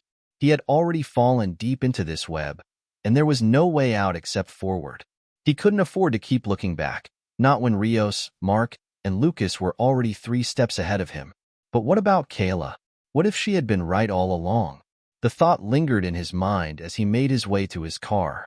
His reflection in the window was almost unrecognizable. A man consumed by greed, by revenge, by the promise of power. But as the engine roared to life, something inside him told him there was still a chance to make it right. He couldn't keep running. He couldn't keep pretending he was someone he wasn't. Ethan's phone buzzed again, this time with a call from an unknown number. He hesitated before answering. Ethan, it's Mark. Ethan clenched his jaw, the name sending a wave of bitterness through him. What do you want? We need to talk, Mark said, his voice calm but laced with something darker beneath. Meet me at the warehouse. Midnight. Don't be late. Ethan hung up without a word, throwing the phone onto the passenger seat. He knew it was coming. A confrontation. A reckoning. It was time to face the music. As he sped through the empty streets, the city felt more like a cage than a place of opportunity. The cold night air seeping in through the cracked window was the only thing keeping him grounded. Everything else was spinning, out of control. By the time he reached the warehouse, the darkened building loomed ahead like a tombstone. A chill ran down his spine, but he shook it off, stepping out of the car and walking toward the heavy doors. The sound of his footsteps echoed in the silence, sharp and deliberate. This was it, the moment he had been running toward and running from all at once. He pushed the door open, and the smell of dust and oil hit him first. The vast, empty space stretched before him, the high ceilings and dim lighting giving it a ghostly quality. And then he saw them. Mark, Lucas, and Rios, standing in the center of the room, their faces unreadable. So you've come, Rios said, his voice low and thick with menace. I'm here, Ethan replied, his voice steady, but his pulse quickened. Good, Mark said. This is where the real work begins, Ethan. You've played your part well, but it's time to make a choice. We're offering you a position, a seat at the table. With us. The power, the influence, it's all within your reach. All you have to do is step in. Ethan swallowed hard. He'd been prepared for this. He'd known it was coming. But hearing it out loud, he couldn't deny the allure. The promise of power. The promise of revenge. It was a heady mix. But at what cost? And if I refuse? Ethan asked, his voice cold. Rios laughed, a deep, unsettling sound. You won't refuse, Ethan. Not when you see what's at stake. Lucas stepped forward, his eyes narrowing. The truth is, you've already made your choice. You just don't realize it yet. Ethan's heart pounded in his chest as the reality set in. He was trapped. Mark's face softened, just a fraction. You've come a long way, Ethan. But the question is, how far are you willing to go? The room seemed to close in on him, the weight of their words heavy in the air. The power they offered him was tempting, too tempting. But deep down, Ethan knew he couldn't let himself be swallowed whole by this world. He had to fight. He had to stand for something more than money, more than influence. And that's when he realized he wasn't alone in this fight. Kayla had warned him, but she had also believed in him. She had believed he could do something different. He wasn't going to betray that belief. Not now. Not ever. Ethan took a deep breath, his voice steady despite the storm raging inside. I'm not your pawn, Mark. And I'm not playing your game anymore. The silence in the room was deafening. Rios's smile faded, and Lucas's eyes hardened. You're making a mistake, Rios said, his voice dangerous. Maybe, Ethan replied, but I'd rather make a mistake on my own terms. He turned and walked toward the door, the sound of his footsteps echoing louder with each step. He didn't know what the future held, but one thing was clear. He had to take control of his own fate. And he would, one way or another. Ethan didn't look back as he exited the warehouse, the heavy door thudding shut behind him. The chill of the night seemed to follow him, clinging to his skin as he walked back to his car. His hands were clammy, his pulse still racing. But there was something else bubbling beneath the surface, a sense of clarity he hadn't had before. He was done being a puppet in their game. No more deals. No more compromises. He'd chosen his side. Now, he needed to live with the consequences.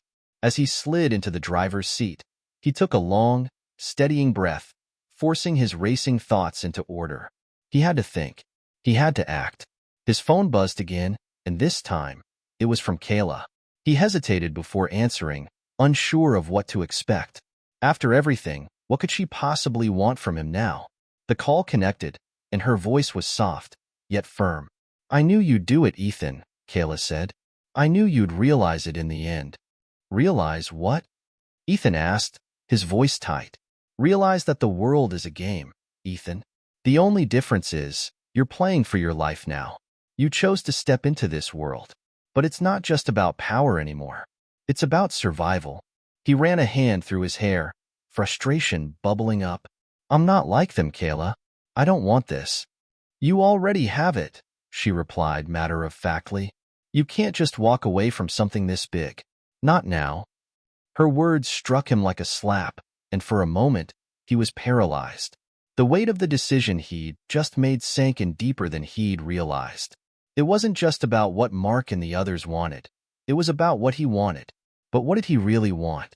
What was left to fight for if everything he believed in had been shaken to its core? Then what do I do? Ethan asked, his voice almost a whisper. Get ahead of them, Kayla said quickly. They'll come after you, Ethan. They won't let you leave.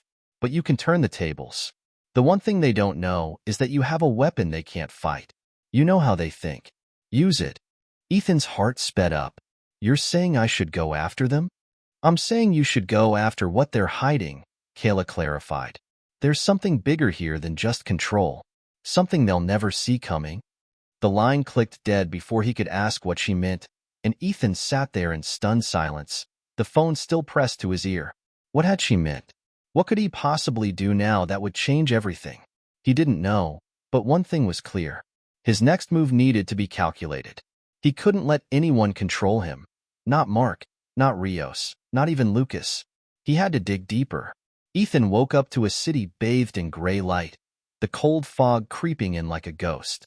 The world seemed still, but inside him, the storm was raging. He wasn't sure what he was looking for, what he was hoping to find, but he couldn't shake the feeling that something was about to break. Something would give. As he walked through his penthouse, the lavishness of his life felt hollow, almost mocking. The sleek furniture, the expensive art, it all seemed so pointless now. Everything he'd built, every deal he'd made, had led him into this moment of reckoning. A moment where the power he'd fought for felt more like a burden than a triumph. His phone buzzed again, pulling him out of his thoughts. It was from Kayla, and this time, there was a new sense of urgency in her message. Meet me. Now. I know where they're hiding the key to everything. If you want to end this, we need to act fast. Ethan didn't hesitate. He grabbed his coat, his heart racing. This was it. Kayla had found something that could turn the tide in his favor. He had no time to waste. He got into his car and sped toward the address Kayla had sent him. The city, once familiar, now seemed foreign to him, a maze of shadows and half-truths. But as he neared her location, he felt the weight of every decision he'd made pressing down on him. Was he doing the right thing? Or was he just digging himself deeper into the hole he'd already fallen into? Kayla was waiting for him when he arrived, pacing near the window with a furrowed brow. She didn't waste time with pleasantries. You're here, she said. Good. We don't have much time. Ethan nodded, his mind already running through scenarios. What's going on? Kayla handed him a folder, its contents marked with red stamps of secrecy. Ethan's pulse quickened as he scanned the documents. They were financial reports, transactions, and then his eyes froze on a name. Mark. And there, in plain sight, was the detail that sent a shock through him. An offshore account with an immense sum of money, linked to a series of anonymous transactions. But it wasn't the money that caught his attention. It was the connection to Mark's darkest secret, the one that could bring him down. You see, Ethan, Kayla said, her voice low. This is what they've been hiding. This is their Achilles heel. If you want to end this, you use this information. You have the leverage now. Ethan's mind raced. Could this really be the key to destroying everything Mark had built? To finally putting an end to this corrupt empire? You have to move fast, Kayla urged. They'll be coming for you. Ethan nodded. The moment had arrived. He had the power. He just had to decide how to use it. And with that, he knew there was no turning back. Ethan's hands shook as he held the folder in his lap, the weight of what he now knew sinking in deeper. It wasn't just a matter of taking down Mark and his empire anymore. This information was explosive, dangerous. He couldn't just hand it over to anyone. There were too many eyes, too many ears in play, and one wrong move could get him killed. How do we make sure this doesn't fall into the wrong hands? He asked, looking up from the documents. Kayla's gaze was steady, focused. You can't trust anyone, Ethan. Not even me. Not yet. Her words stung, but they were a cold truth he couldn't ignore. Everyone had their agenda, and in the world he'd stepped into, loyalty was a currency too rare to bank on. You've got to take this to the right people, Kayla continued, her voice low and urgent. People who are in a position to use it, people with power who can move fast. If you don't act on this, it'll vanish before you even blink. And Mark, he'll make sure of it. The weight of the decision pressed against his chest. Every option seemed dangerous, every path filled with its own set of risks. But there was no going back now. He had to finish what he'd started. You really think I can pull this off? Ethan asked, more to himself than to Kayla. But her eyes were steady, a flicker of something in them. Trust, maybe, or just the hard edge of survival. I think you don't have a choice. The room fell silent as Ethan mulled over her words. What was he willing to sacrifice to get justice? Everything? His life? His future? I'll take it to the press, Ethan said finally, his decision crystallizing. The media can expose him. They'll have no choice but to react. Kayla shook her head immediately. No, too risky. They're all in his pocket, Ethan. They'll bury the story before it even hits the airwaves. Then who? Ethan demanded, frustration rising. He could feel the tightness in his chest, the pressure mounting. Who can I trust? You know who you need to talk to. Kayla's voice was barely a whisper, but it cut through the tension between them. You've got to go to the government, to someone who can make this disappear for good. Someone who isn't afraid to burn Mark's empire to the ground. Ethan felt his stomach drop. The feds? Kayla nodded. They have the resources, but it won't be easy. You'll need to get to them before Mark does. The longer you wait, the more dangerous this becomes. He exhaled slowly, rubbing a hand over his face. This wasn't just about pulling strings anymore. This was about playing a high-stakes game where every misstep could be fatal. Ethan made his decision then. If he was going to take down Mark and survive, he would have to outsmart everyone, including Kayla if it came to that. I'll contact them, Ethan said, standing up, but you're staying here. If anything goes wrong, you won't be a target. Kayla's lips curled into a small, bitter smile. You think I'll be safer here? She asked, raising an eyebrow. I think you'll be alive longer, Ethan replied, his tone cold. Kayla didn't argue. She knew what he meant, and more importantly, she knew he was right. Ethan had to take the lead. No one could afford to be weak anymore. Later that evening, Ethan stood in front of the government building, feeling the coldness of the stone walls reflect the chill in his bones. He had made the call, reached the right contact. The agent on the other end of the line hadn't been enthusiastic, but there was a tone of interest that couldn't be ignored. It had taken him hours to arrange this meeting. He couldn't afford to waste any more time. He stepped into the building, his heart pounding with a mix of anticipation and dread. His mind raced through every possible outcome. Would they believe him? Would they help him? Inside, a woman in her early 40s with sharp eyes and an air of authority greeted him. Mr. Bennett, she said, her voice clipped, but polite. I hear you have something for us. He nodded, his throat dry. I do. He handed over the folder containing the damning evidence. She took it without a word, scanning the documents quickly, her eyes flicking up to meet his once or twice. Where did you get this? She asked finally, her voice steely. It's complicated, Ethan replied, unsure of how much he could reveal. But it's real. Mark is involved in something much bigger than anyone realizes. She didn't respond immediately, simply turning back to the papers in front of her. Ethan felt every second stretch on as he waited, trying to hold it together. The minutes ticked by, and he could almost feel the weight of Mark's influence pressing in on him from all sides. Finally, the woman spoke again. We'll look into it, she said, slipping the folder into a secure case. But know this isn't a simple matter. You've put yourself in a very dangerous position, Mr. Bennett. Ethan nodded, his throat tight. I'm aware of the risks. The agent didn't seem convinced, but she didn't argue. Instead, she locked eyes with him, her gaze unyielding. You may not survive this, she warned. And if you don't, we will make sure this information gets to the right people. Ethan's mind raced.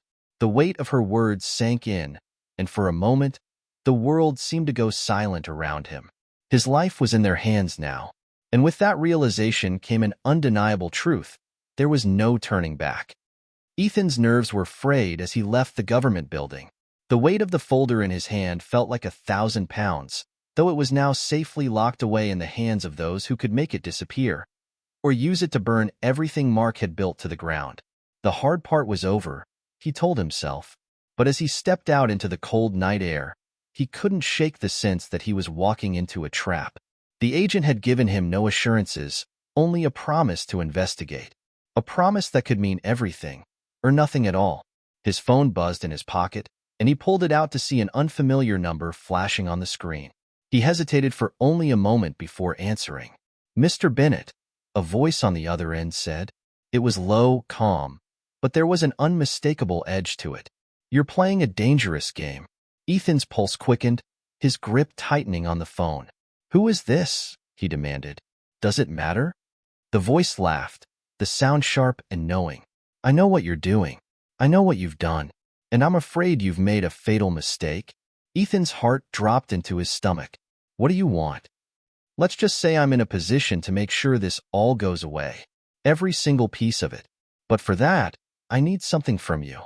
The voice paused, letting the silence hang between them like a heavy cloud. I need you to stop. Ethan's mind raced. Stop what? Stop digging. Stop fighting. Stop trying to ruin everything Mark has worked for. Because if you don't, things will get ugly. For you. For your family. For everyone you love. The words hit Ethan like a slap, each one landing with brutal force. His throat tightened, but he managed to stay calm. You think I'll just back off because you're threatening me? He said, his voice low and steady, though his heart was hammering in his chest. The voice chuckled darkly. You really don't have a choice, Mr. Bennett. Think about it carefully. The call ended before Ethan could respond. He stood frozen for a moment, the implications of the conversation sinking in. He had no idea who that was on the other end of the line, whether it was Mark himself or someone in his pocket, but the threat was clear. Mark wasn't just some businessman to be outsmarted. He was a kingpin, surrounded by a network of power that stretched into every corner of the city. The game Ethan was playing was bigger than he had ever imagined, and he was suddenly very aware of how much he stood to lose. Ethan didn't take another step before pulling out his phone again. His thumb hovered over Kayla's name, but then he stopped. She had warned him about getting too close, about trusting too easily. And now, with Mark's reach as vast as it was, Ethan wasn't sure who could be trusted. He had to move fast. He had to make sure that no matter what happened next, he would be the one pulling the strings, not Mark. But as Ethan turned to head toward his car, a figure emerged from the shadows, stepping into the dim light of the street lamp. His heart skipped a beat when he saw who it was. Kayla, what the hell are you doing here? Ethan demanded, stepping back, his hand instinctively reaching for the gun concealed under his jacket. Relax, Kayla said coolly, holding up her hands. I'm not here to start anything. Ethan's mind raced, but he kept his voice steady. How much do you know? Enough. She took a step closer, her eyes sharp. I warned you.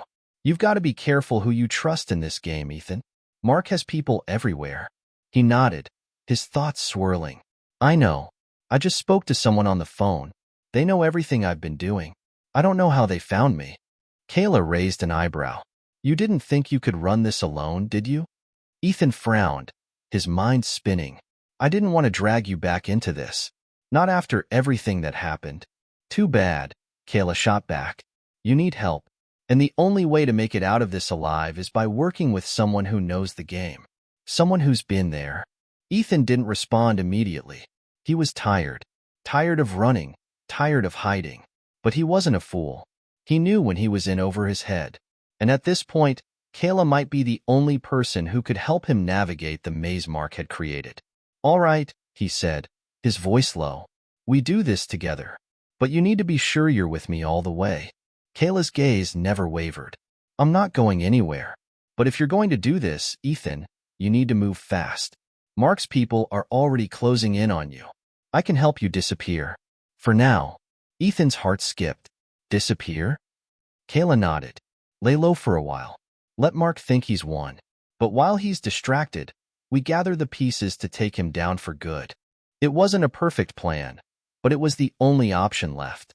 Ethan didn't have the luxury of time, and every move he made now could be his last. Okay, he said finally, his mind made up. Let's get to work. And with that, the two of them disappeared into the night, disappearing into the shadows where Mark's empire couldn't reach them yet. The days that followed were a blur of secret meetings, hidden messages, and an endless dance of deception.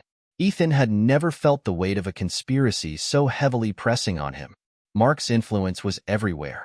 On the streets, in the city's legal system, and even in the hearts of people who had once seemed like allies. But with Kayla by his side, the odds didn't seem quite as impossible. They had to play their cards carefully. Every move they made was calculated to avoid alerting Mark's eyes, which seemed to be everywhere. They dug deeper into the files Ethan had managed to secure, finding more evidence of corruption, fraud, and deals that were darker than they had imagined. The more they uncovered, the more they realized how tangled the web Mark had built truly was. One evening, after a particularly long day of searching through paperwork in a small, inconspicuous apartment that Kayla had secured for them, Ethan sat back, rubbing his eyes. The adrenaline rush of the last few days was beginning to wear off, leaving him exhausted. But there was no turning back now. If they were going to bring Mark down, it had to be tonight. Kayla was at the small table, her eyes scanning over a collection of documents. Her focus was unwavering, but Ethan could tell she was as worn out as he was. Despite her calm exterior, she'd been through enough battles of her own to know how dangerous this was. If they slipped up, it wasn't just their lives on the line. It was everyone they cared about. "We're almost there," Kayla said, her voice quiet but firm. "I've got the final piece of the puzzle. We just need to make sure Mark doesn't catch wind of what we're doing before we pull the trigger." Ethan leaned forward, his curiosity piqued. "What's the final piece?" Kayla pulled out a file from beneath the stack and slid it across the table toward him. Ethan opened it, his eyes scanning the contents quickly. It was a series of encrypted communications between Mark and several high-ranking officials, people who had remained untouchable until now. The names were all too familiar: lawyers, judges, even city council members. They were all in Mark's pocket. "How did you get this?" Ethan asked, his heart racing. Kayla leaned back in her chair, folding her arms. "I had a little help. Some people owed me favors. I arranged for one of Mark's people to make a mistake. This communication was never meant to fall into anyone else's hands, but it did." Ethan could barely suppress a smile. "I knew I was right to trust you." Kayla's lips twitched, though she quickly masked her expression. "You still have to be careful. Mark's people are everywhere, and if we show our hand now, they'll make sure we don't make it out alive." Ethan's phone buzzed suddenly, a sharp sound in the silence of the room. His pulse spiked. It was an unknown number, but after the last few days, he didn't hesitate. "This is Ethan Bennett," he said, his voice steady but alert. The voice on the other end was smooth, almost too smooth. "Mr. Bennett," it said, the tone chilling. "I hope you've enjoyed the last few days of your little game, but I'm afraid it's time for it to end." Ethan felt a rush of cold fear, but he forced himself to stay calm. "What do you want?" "Quite simple," the voice replied. "You've been poking around in things you have no business with. You're smarter than most, but you still don't understand the consequences of your actions.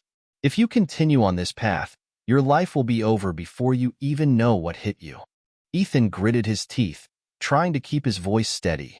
"Who is this?" "Mark." "Not quite, but I work for him. I have for years. And believe me when I tell you, Mr. Bennett, you have no idea what kind of forces you've just decided to face. You think you can bring Mark down? You're nothing but an ant trying to take on a mountain.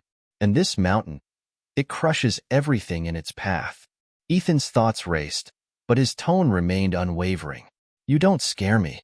I know everything you're trying to protect. The truth will come out, no matter how hard you try to bury it." The voice on the other end laughed softly, almost condescendingly. "We'll see about that, won't we?" The call ended abruptly, leaving a ringing silence in its wake. Kayla was watching him, her eyes narrowed with concern. "What did they say?" Ethan didn't answer immediately, his mind processing the threat. "Mark knows we're onto him. He's got people everywhere, Kayla. I didn't expect it to get this deep, but I'm not backing down now." She nodded, her expression hardening. "Then let's make sure we finish this. Tonight. We have the evidence, Ethan. We can take him down, but only if we act fast." Ethan took a deep breath, standing up and pacing the small room. Every instinct told him to be cautious, to wait for the right moment. But he knew there was no such thing as the perfect moment. They had to strike now, before Mark could make his next move. "Let's do it," he said, his voice resolute. The next hour was a blur of frantic activity. They uploaded the files onto a secure server, encrypted them, and sent them to the press, to the authorities, to anyone who could make sure Mark couldn't worm his way out of this one. They didn't have the luxury of waiting. The battle for control was coming to a head, and everything had to be exposed for what it was: Mark's empire built on lies and blood. As they finished, Ethan looked out the window of their hideout, his mind racing with the possibilities of what might come next. He wasn't sure how things would turn out, but one thing was certain: the game was finally over.